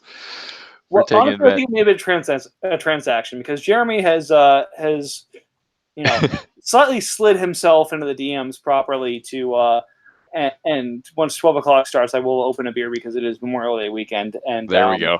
And the beer I am opening is a slide in the DMs. But that said, I have a feeling Jeremy's like, look, I kind of screwed you here, but I'm going to teach you my ways. Because the next deal is great. What the fuck? So Kevin White is on an expiring contract at $450K. Paul Richardson is a starting receiver for an NFL franchise, injured nonetheless, but with a contract this year at $3 million. So this wasn't an egregious contract. Yep. This wasn't an expiring contract. This wasn't this is obviously a trade and extend, but all you had to give up was Kevin White. Yeah. It was a great deal. You easily extend that. Richardson is, you need those receivers to fill it out in the league. I don't know. I should take a look at Giants roster and see what. Oh, okay. Yeah, so while you're looking at the Giants roster, I'll finish off because 2019 is easy enough. After Jeremy, did the first bit of this with the commish taking advantage of the Steelers, he butted up and said, "Look, I'm not gonna, I'll take you to dinner first. We'll use lube. It's okay." And made 2 deals with them, giving up his 2024 for Derek Morgan, and then the 313 and the 401 for Cole Beasley. Neither of those I think is egregious. So good on you, Goose, for being the more respectable commish. I hope that Jeremy can learn from your ways. But that said, neither of these are major earth-shaking deals. So the only really earth-shaking deal is Leonard Fournette for Hyde in a third. In terms of his draft, again, that was the Divino Zigbo, Quadri Allison, Tristan Hill, and DeAndre Walker joining. So no, major movers, but hopefully they turn into contributors, kind of in that second RB2 or. Tristan Hill has a path to starting in Dallas, but may need a little help. I just want to point out, looking at the Giants team, he extended Kevin White on that minimum contract, so he's got 4 years left on there. So not a huge deal because it's minimum contract like $472, but I still don't see the reason why you give him up for Richardson. I mean, maybe you can hope for a late in life comeback after not doing anything for 3 or 4 years in the league. But other than that, Giants obviously know what they're doing. They've got a fairly solid team that they put together. Yeah. So again, the thing that gets me there is, so White was going to become a free agent. If you're betting on him being a second contract breakout, I can understand that. So maybe that's what he was betting on there, and saying that nothing that Richardson, and especially in a best ball league with a deep threat like Richardson, anyways, goes to the Cardinals, and it's probably just like, yes, there's Fitzgerald, there's Kirk, and then there's nothing. This is a perfect spot for that second contract breakout. We're looking good, and then they draft 3 guys. Yep. All right, hold on a second. I've had the same number call me a couple of times. I'm gonna go on mute here for a second. All right. While he's on mute, just looking through what the Steelers has currently put together, then. A few bright spots. Running back obviously needs some help there. We're not joking around. I'd be surprised if any of those players clear 100 points this year. At the running back position, wide receiver much better. We got Sammy Watkins at $7.3 million, and I know you're on mute, but I'm just gonna keep going. Are you back? No, I'm off mute. Okay. No, I think you're absolutely right. None of. I would take that bet. I don't think any of these guys clear 100. Juszczyk is the only one that makes me, feel a little bit worried about that. But on the flip side, wide receiver is great. You got Julio Jones, you got Watkins heading it up. Again, Watkins has a massive contract, but he's in arguably the best position he's been in his career in terms of who's throwing to him, what the depth chart looks like, what ends up happening. With their wide receiver depth chart on the Chiefs. But you got Watkins and Julio Jones. You got Sanu. You got Paul Richardson. Rounding it out, kind of those best ball flyers who will each have their weeks going through. Wide receiver is great. Tight end is great. Defense, I haven't looked through too much yet, but that looks defense is solid. Middle of the road. Yeah. Casey and Hayward should be solid as DNs. Not a big D tackle guy here, but not a big D tackle on this team. Linebacker Van Noy, right, and should be okay. He could add some on the defense. It's a really interesting team though. I can see why you take this on. I mean, Kyle took the team on, and the Steelers did not have his 2020 picks. He'd already traded those away. He has, now that Fournette is gone, a big hole at running back, and then the defense needs some improvement. So this is not a playoff team, and you don't have your draft capital. But what's going to be interesting is he's got enough invested on offense that to break it up is going to be very difficult. He's got to downgrade from Matt Ryan on a $30 million contract, Julio on a $20 million contract, Sammy on a $17 million contract, good tight end. So if he blows it up, it's going to be really tough to blow up. If he keeps it together, it's tough to make the playoffs. So what do you do?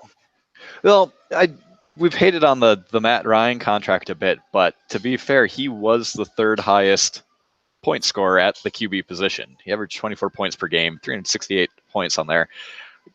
He's not a bad QB to have. 30 million, yes, is a lot, but when you look at the salaries for the top quarterbacks, he's sitting, he's paid sixth overall for the QBs. So the points per dollar matches up. Not everybody's going to end up with, that cheap rookie contract or the, hidden gem of a QB that you come in and pay. So I'm not as worried about the Matt Ryan contract. I don't know what I'd do with this team. I'd be unhappy with the running back and the defense on it. But like you said, where do you break it up? You'd have to find a competitor that would want to take on one of your top receivers, break them down into multiple pieces. Maybe do that with a handful of other players, and then it's complicated by the fact he doesn't have any picks until 2021. So, and not even to mention everything I pointed out with the Browns and their unlucky draw of being in our division with myself and Ravens. You take that for the Steelers and then just add the Browns into it as well, because I don't know if Steelers ends up beating Browns head to head. Those will be fun matchups to watch. And I'm very happy to own both those firsts. I'm sure you are.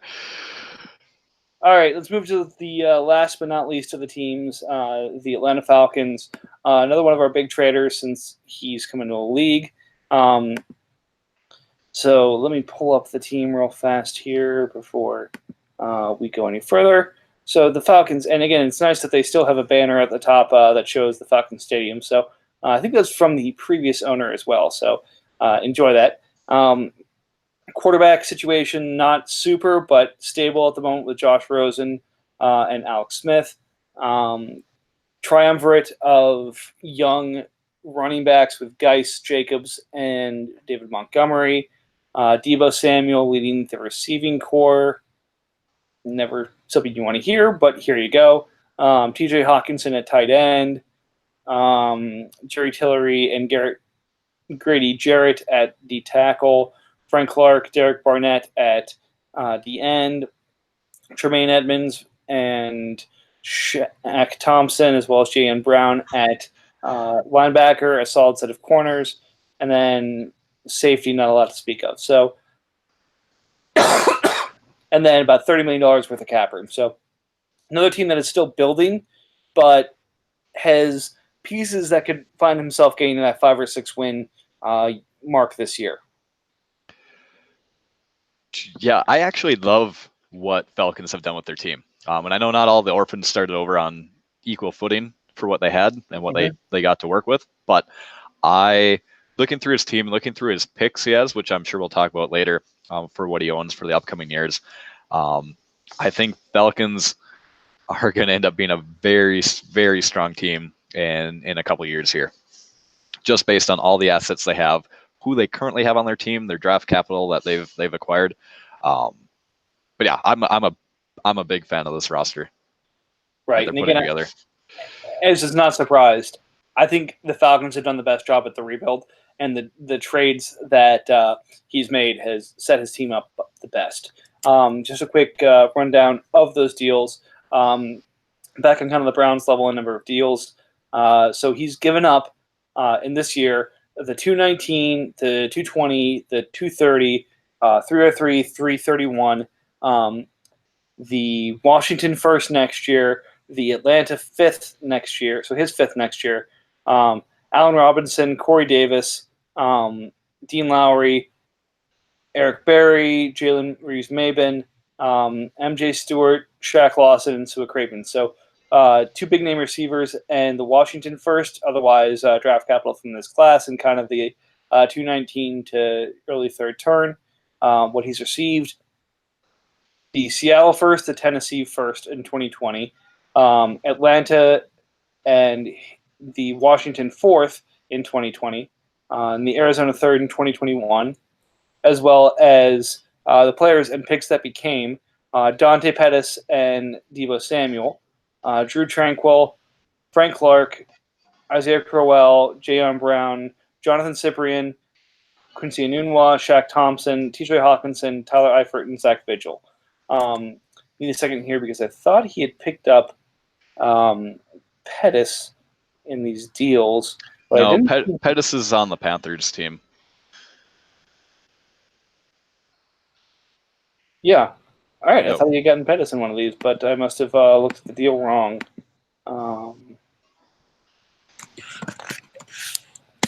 There. Where did I see that?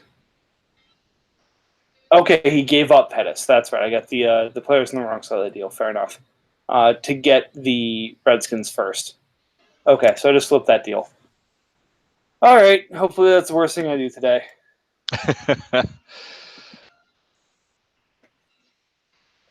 All right, so he's got 3 future firsts,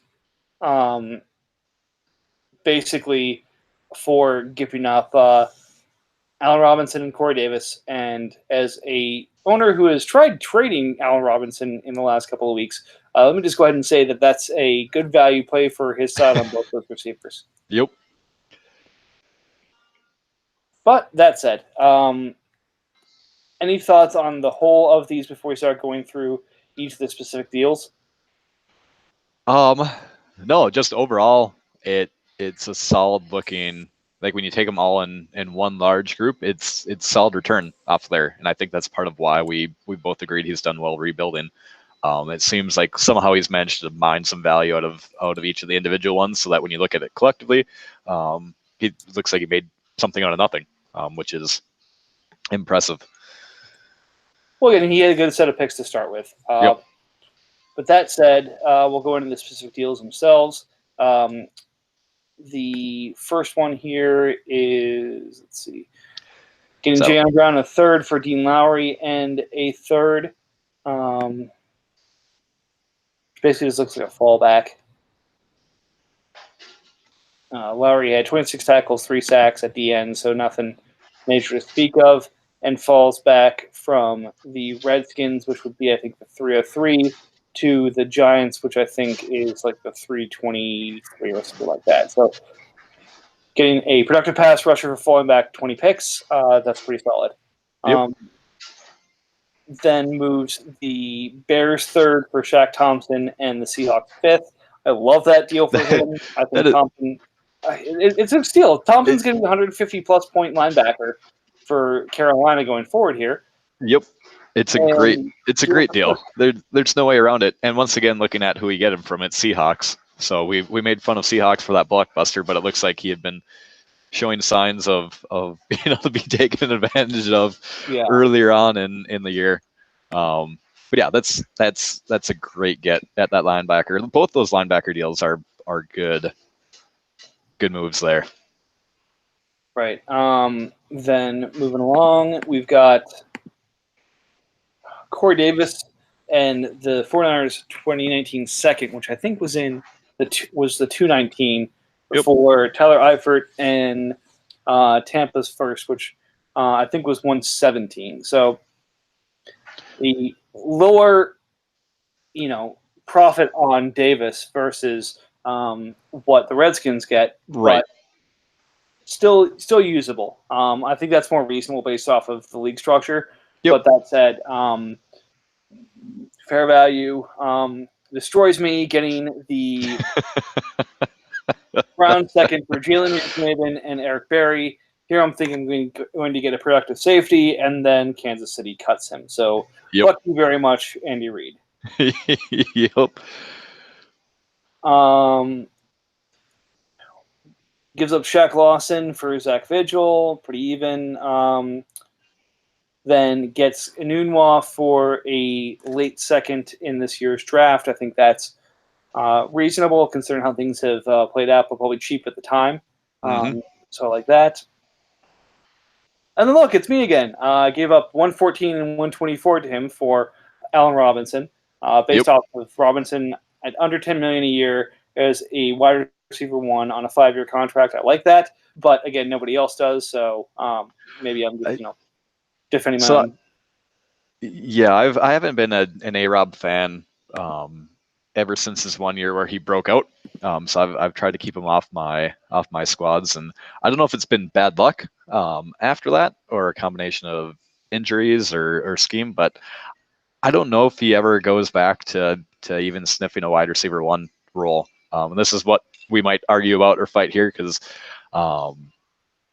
yeah, I've avoided him. The contract is great. If you're under 10 million and he ends up getting over 1,000 yards every year, That's a huge win on your side. But if he never lives up to it, and where Falcons is sitting at in his position, sure, he's depleted his wide receiver stash, but he used those picks effectively, I think, to build the rest of his team. So part of it's production, part of it's perception of players. Like you said, you're having a hard time moving them, so you might have to just stick with A-Rob. If he produces, you win. If he doesn't, it ends up benefiting him. But it's a funny league. A lot of, not just this league in general, just across dynasty leagues. If perception starts going wrong on a player, it can be hard to go ahead and find a buyer for them. No, it's true. And looking at the players that it became, so he took T.J. Hawkinson with the 114 of that, and then flipped the 124, and we'll talk about that deal in a little bit. And that pick becomes Ed Oliver. So from a value perspective, yes, I would absolutely. Actually, you know what? I'm not sure which shot I would take of Oliver and Hawkinson for Robinson. Yeah, I don't know. If it's an even. That's the thing, because those aren't exactly premium positions either. So, but they're the right picks at those positions. So again, I don't know. I know I'm supposed to have hot takes on all these things as a podcast, so I'll go ahead and say that my side is clearly superior, but I don't truly believe that. But again, I'm hosting a podcast here, so I'm allowed to say shit like that. Yep. Love the next deal, 208 and 323 to pick up Frank Clark. His current situation in Kansas City is well set up to be a difference-making D-end, and frankly, if he ends up with 14 sacks again, which they've got him projected for on MFL, then that's absolutely worth those two picks. Even if he only gets 8 sacks this year, I mean, I say only 8. Anything 8 and higher, that's a great player at a hard position to fill. Right. For really not that much. I mean, we gave a lot of other people crap in the league when they were sending defensive ends for just seconds on there. So once again, that's another deal that went through before free agency and people started dropping 12 million plus on the old DEs that were left out there. You mean $9 million on Alex Okafor isn't a good idea? Yeah, exactly. So, no, it's just one after another. I haven't seen a move that I've really disliked so far going through the trade list. A lot of them could be construed as even. A lot of them I think are slanted towards the Falcons team so far. So here come my favorites. So this string of 3, actually the string of 4 are my absolute favorite. You've got the Falcons giving up MJ Stewart and Sua Cravens to get 219. I like Stewart, and I like the situation he's in, but again, he's a corner, and Cravens is on a second team and hasn't broken out. So getting 219 for those is a masterstroke. 124 for the 406 and the Tennessee first. I think Falcons, again, he doesn't right now, but I think during the draft he was facing some of a years cap squeeze. So being able to get out of that and get a first for the 124, I think, continues to move things down the line. And then he somehow moves 219 and 220 for the Seahawks first. So literally, after we did the Seahawks, a mountain of shit of how he destroyed his team. Falcons is somehow able to slide into the DMs that night and say, look, these guys are assholes. Here's 2 picks to make your team better and give me that future first. So he literally may have picked up a top 5 first-round pick for 2020 literally hours after the league roasted the shit out of Seahawks for making the trades he did. So, that blows my mind. I feel bad for hating on Seahawks so much because he seems quiet and nice, but this is just, it's not good. Even if you expect to win the next year, it's still barely even. Even if that's the 132 for 2020, giving that up for the 219 and 220, just ouch.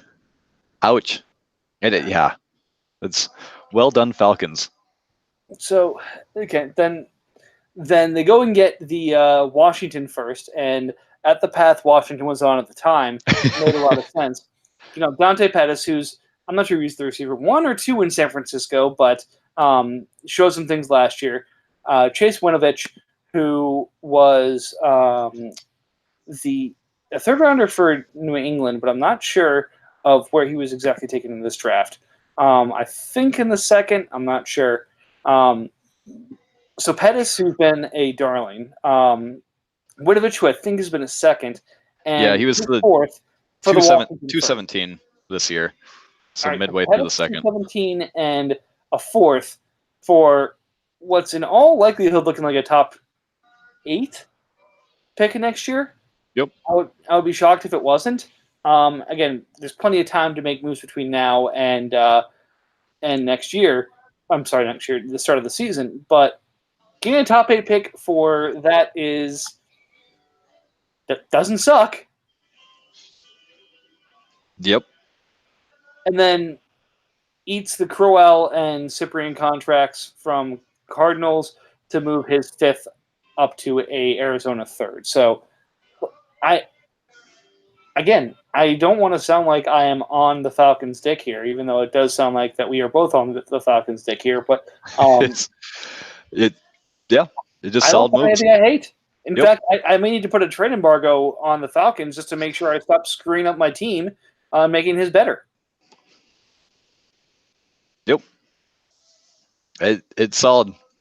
There's nothing I absolutely hate about it. I mean, I can start nitpicking later on when we look at the current roster, but that's the best I'm going to be able to do. Right. And again, in terms of a path forward for this team, we feel good that this year isn't going to be his year, but he's not planning for it to be. The Panthers look like a strong team in his division. The Saints have all of a sudden become a powerhouse thanks to the Seahawks and a few other teams. And what's the other team? The Buccaneers. Well, they're on the downstroke. But, I mean, this is probably looking like the third-place team in the South and probably a top 10 pick to use his pick and then everything else he's acquired. And these look like quality picks. Seattle's first and Washington's first. I expect to be in the top 8. And, again, Tennessee's first. Colts won that division last year.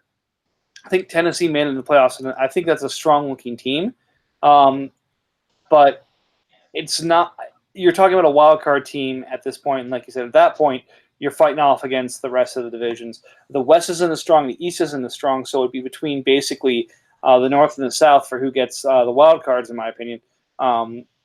So that's maybe a wild card pick. Here's my hot take on this. Your power rankings with Falcons at 24, I would actually slot them all the way up near where you got the Browns, up at 12. Looking at his current roster, I think he's got a better shot of making a wild card berth than, say, Browns does. Even though they're different conferences, I would, if I had to bet, I'd say Falcons sneak into playoffs over Browns. Different conferences, different scenario, but looking at his squad, he's got enough on his team, I think, to make a push. Right, and so just kind of going through between the two, you've got Dak versus Rosen.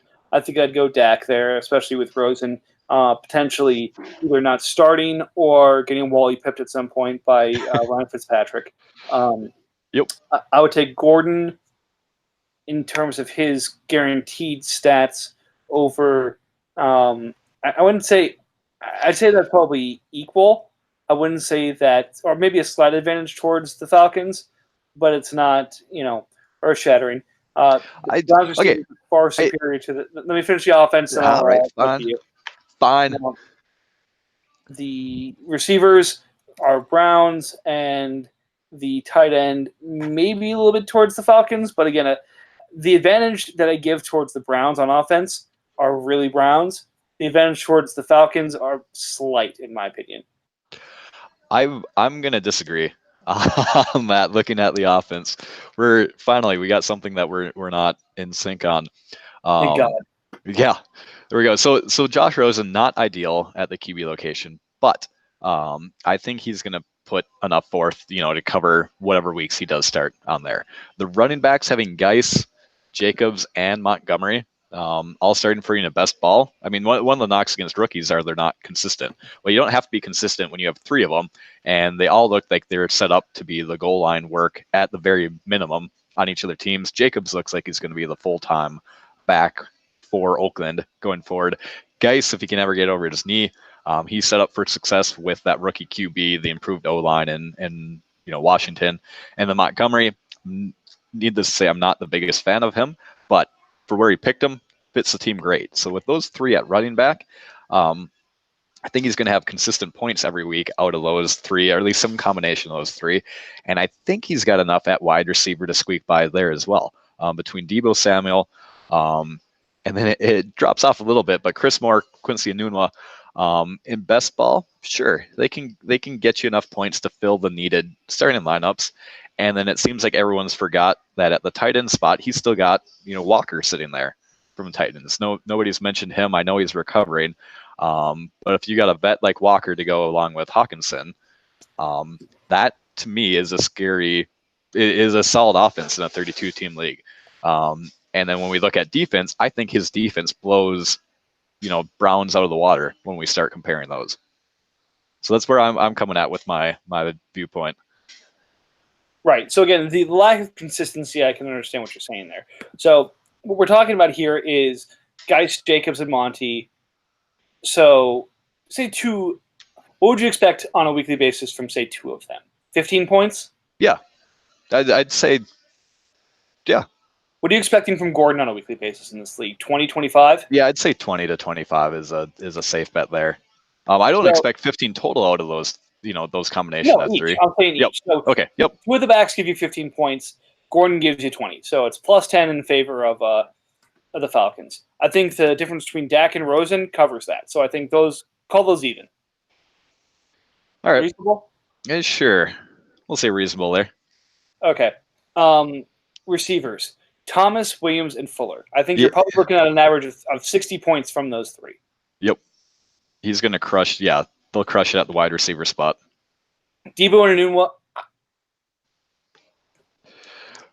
Honestly, 20 to me is what I'm seeing.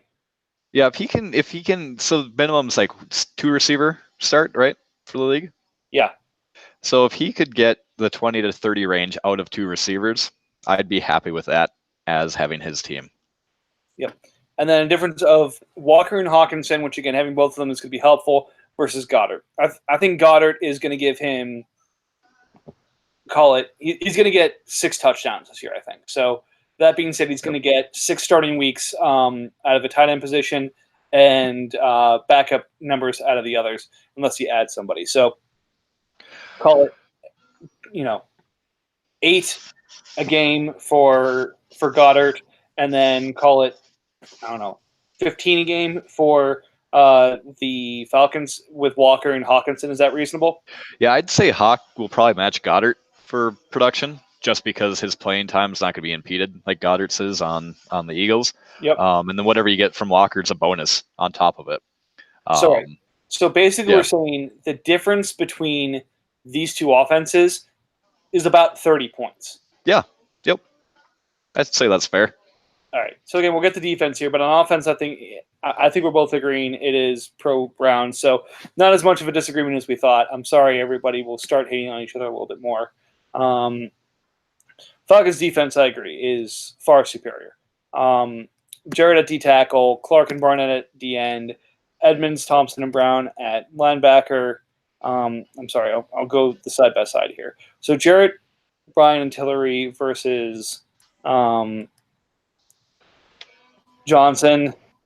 Yeah, that's probably a plus 10 to 15 in Falcons' favor.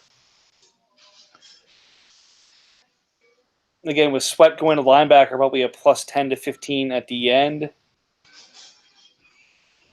Losing Foster. Browns is going to get killed at the linebacker spot compared to Falcons. When you got Shaq Thompson, John Brown, and Tremon, when you got Edmonds sitting there. Yeah. No, it's not a hot take. I think that on offense, it's a plus 30 in Falcons' favor. In Brown's favor. On defense, it's a plus 80 in Falcons' favor. Yeah, he's quietly got a very solid offense for the squad. So I'm really interested to see how Falcons going to match up against Panthers and Saints this year, because I think that their division games are going to determine whether Falcons makes the playoffs or not. Yeah, and like I said, I when I first had done these, I thought I saw Sweat as a D end. I should have assumed he'd eventually move to outside linebacker. So that's why I had him a little bit higher, because I thought he had a little bit more firepower there. But that said, yeah, I don't think that's a very hot take at all. I think things are going to move a little bit once everything, the deals and everything gets incorporated. Yep. And if Falcons does have a hole, I mean, he's got the assets and the picks to go ahead and move for, he's got a gaping hole at safety, which is fine. People can go ahead and buy a safety if you want. He's got a hole at wide receiver. If he thinks he's got a shot, move some of those future firsts. He's got the cap room still to make it. He's got $29 million in cap room versus 5.7 sitting on the Browns. Yeah, it's like I said when we started this section. I'm a big fan of the Falcons squad. I would actually say they'll make the playoffs. So again, I know I had said for the Redskins we'd throw a potential deal out there to just kind of say, hey, who says no? If with with the depth at running back he has, if Texans turns around and offers trying to think who it would take, offers Josh Jacobs to Texans for Mike Evans straight up in this league. Is that enough? If he does what? Sorry. Offers Josh Jacobs for Mike Evans straight up in this league. Ooh, I don't care what the contract is. I'd still go to Evans' side on there. You'd have to add to that. Yeah, again, I'm thinking you probably have to, but Jacobs at what is it, at 5.7, and Evans I think is charging about 15 more. So you're basically saving $15 million over the next couple seasons to get hopefully similar production. Again, how much is the add? Is it Jacobs and Montgomery? Is it, and then flipping the Washington first back to him for Henry and a piece? Yep. Is that how he does it? Because he needs that receiver one. I think Samuel and Anunwa in this league can service as a 2 and 3. Yep. And again, they'll take turns on who's going to be what. I think he's got some punt returners and Richie James and otherwise that can help him. Brandon Powell as well. But he needs that receiver one, and he needs a safety. Yep. Safety's going to be a lot cheaper. Oh, definitely. I mean, there's people advertising safeties for sale right now, so I know there's at least a few owners that'd be willing to part with one for some offensive pieces. Yep. They can probably make the deal happen. Before I go too long and I forget, I did say I could go ahead and nitpick. If I was to nitpick at the Falcons roster, it's the fact that, those 3 running backs that we're all, googly-eyed over, none of the 3 have actually played any real football in the NFL. I'm not counting the preseason for Geis. Right. So you've got 3 untested running backs, and we've been in this position before where they're all hyped up, they're surefire hits on here. Odds are they're not all going to be that. So despite the wonderful looking contracts, the youth there, none of them are proven. The only other thing I would nitpick on, and this is way off in the future, is they're all top 10 rookie picks, which when you look at their, extending them in their final option, their contracts balloon outwards from there. But that's so far off that I'm sure moves will be made, and the salary will be able to handle it. Are really the only couple things I can find that I dislike about that if I had to choose something. No, I think that's fair. And then kind of going back to the Browns and Steelers, because I did not put out there a potential. Yes. For them. So I'm looking at the Browns right now, and their defense again being their weak point, and Fuller being potentially a good value to move at the moment, especially with the albatross and the hit he'd have to take on moving Williams or Thomas. I'm trying to think who would be the right match for him, because he needs to add a D tackle, a D end, and a safety. So and some decent linebackers. Well, from my perspective. he's middle of the road enough. He's going to be in the bottom 15 at linebacker. Yep. But if he gets everything else taken care of, and linebackers, as someone who's been trying to trade linebackers for a while now, those seem to be easier to come across than other positions. So let's see. I know who I'm thinking of.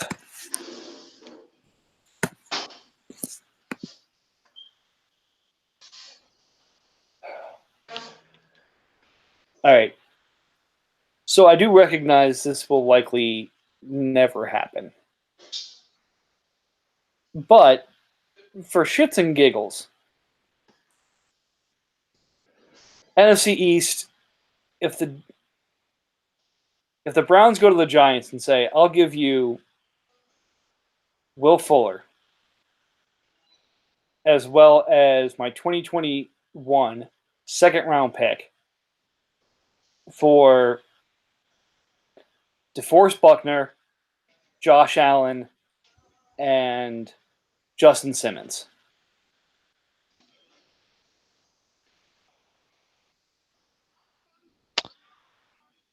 Like you said, it never happened on there. I don't.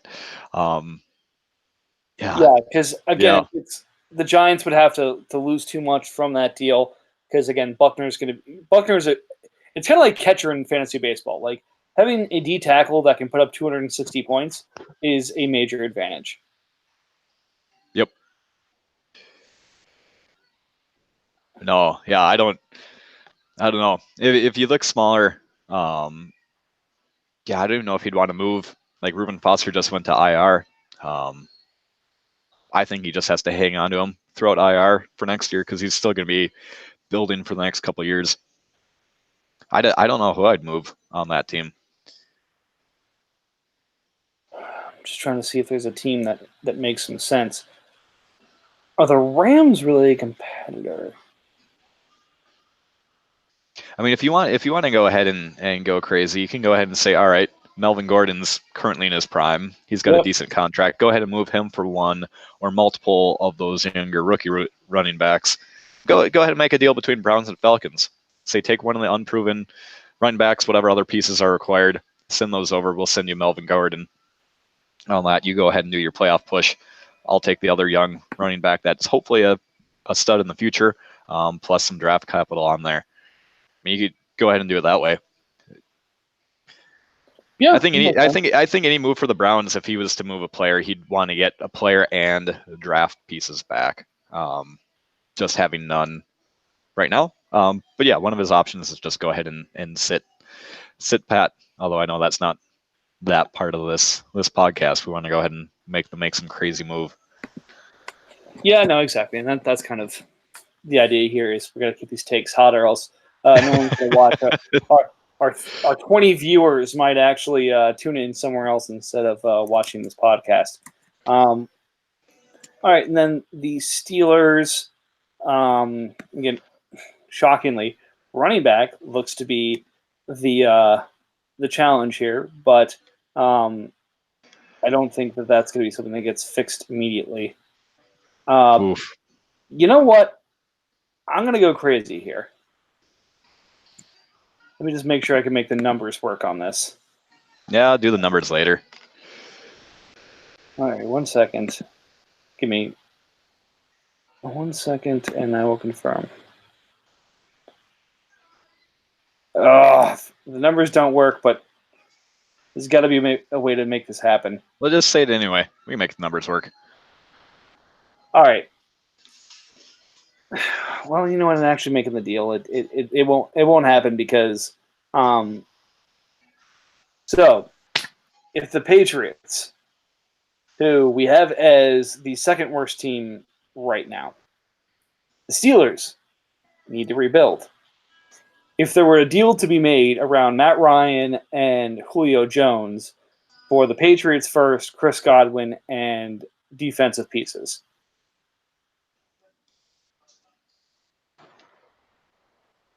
So I'm trying to get the Patriots open here. Just stick on the defensive side of that. Otherwise, you're going to get depressed. No, I love the Pats. He's good people. I'm in quite a few leagues with him, and I like to give him shit from time to time. But no, he's good people, and I think he's acknowledged that his team needs some rebuilding. But he's going to do it the right way. But he invested hard into his defense in the draft this year, with Bosa, with Wilkins and Williams. He's got pretty solid linebackers. So if you put together, say, Levante David, and again, I'm not sure how wonderful that is because it makes most sense to somebody who's competing. Mm-hmm.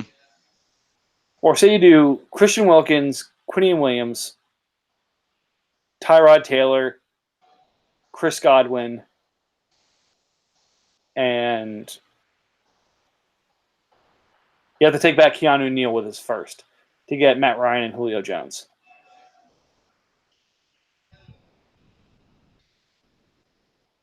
Probably doesn't make him enough of a competitor to make that work. No, but it'd be fun. Yeah. It would be. We need a big trade every once a month at least. Everyone's like, holy shit! But I mean, he still has Whitehead, he still has Kirksey as top linebackers. His corners are solid. Tart should bounce back for the Niners, as well as Neal. So he's got Neal. Let's talk about trade.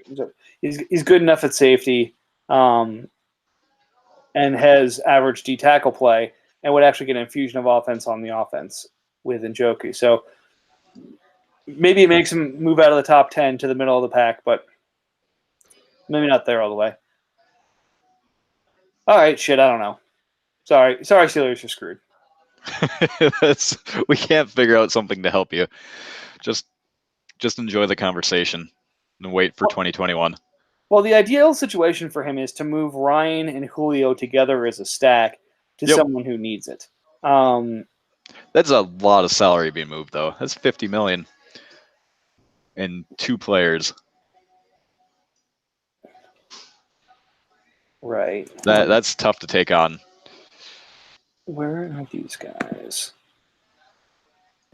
Oh, he's only half now. Okay. I was going to say maybe the Saints, because I knew Carr had a $30 million salary, but now that's been cut in half. One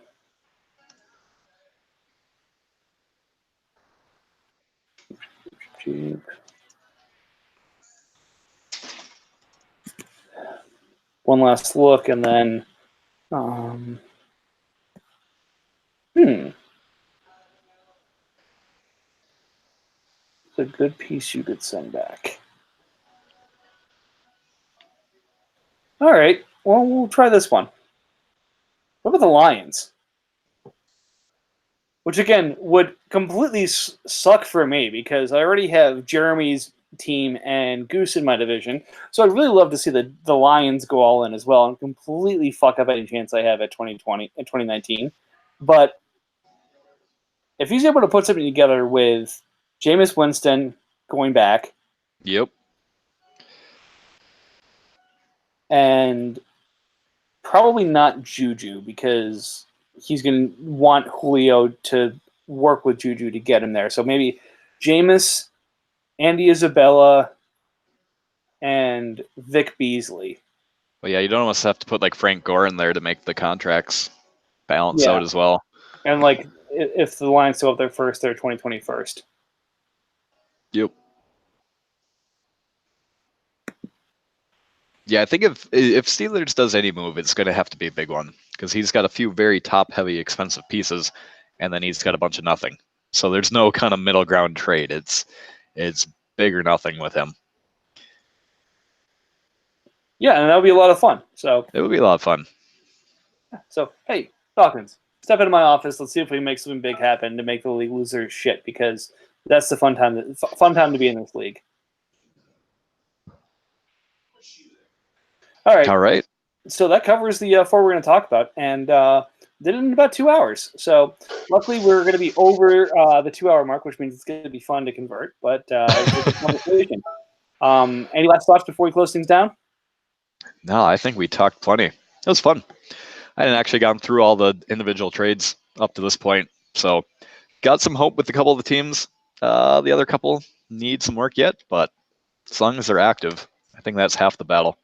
Yeah, and I mean, you've got a couple of people in the coffee shop you're in right now, or lounge, or wherever it is. So, hopefully someone's cracking a beer for you. Yeah, I got to go golf. I was going to say I'm going to have to take off in 10 minutes if we I kept have going. to go golf. So, okay, I feel so bad for you. Well, you should, because it's not the nicest weather out, but I'm sure we'll make it happen. All right. Well, I appreciate the time, and Yes. appreciate everyone else who's listening. And if I've mispronounced anyone's names, please be sure to DM them to me so I can get them wrong the next time. Anyways, Chris, thanks for joining. Everyone, thanks for listening. We'll get the next set of 4 to review here next time through, and we'll keep doing this for the off season because it's fun. But until next time, enjoy the Memorial Day weekend and take care. Yeah, thank you, Mike.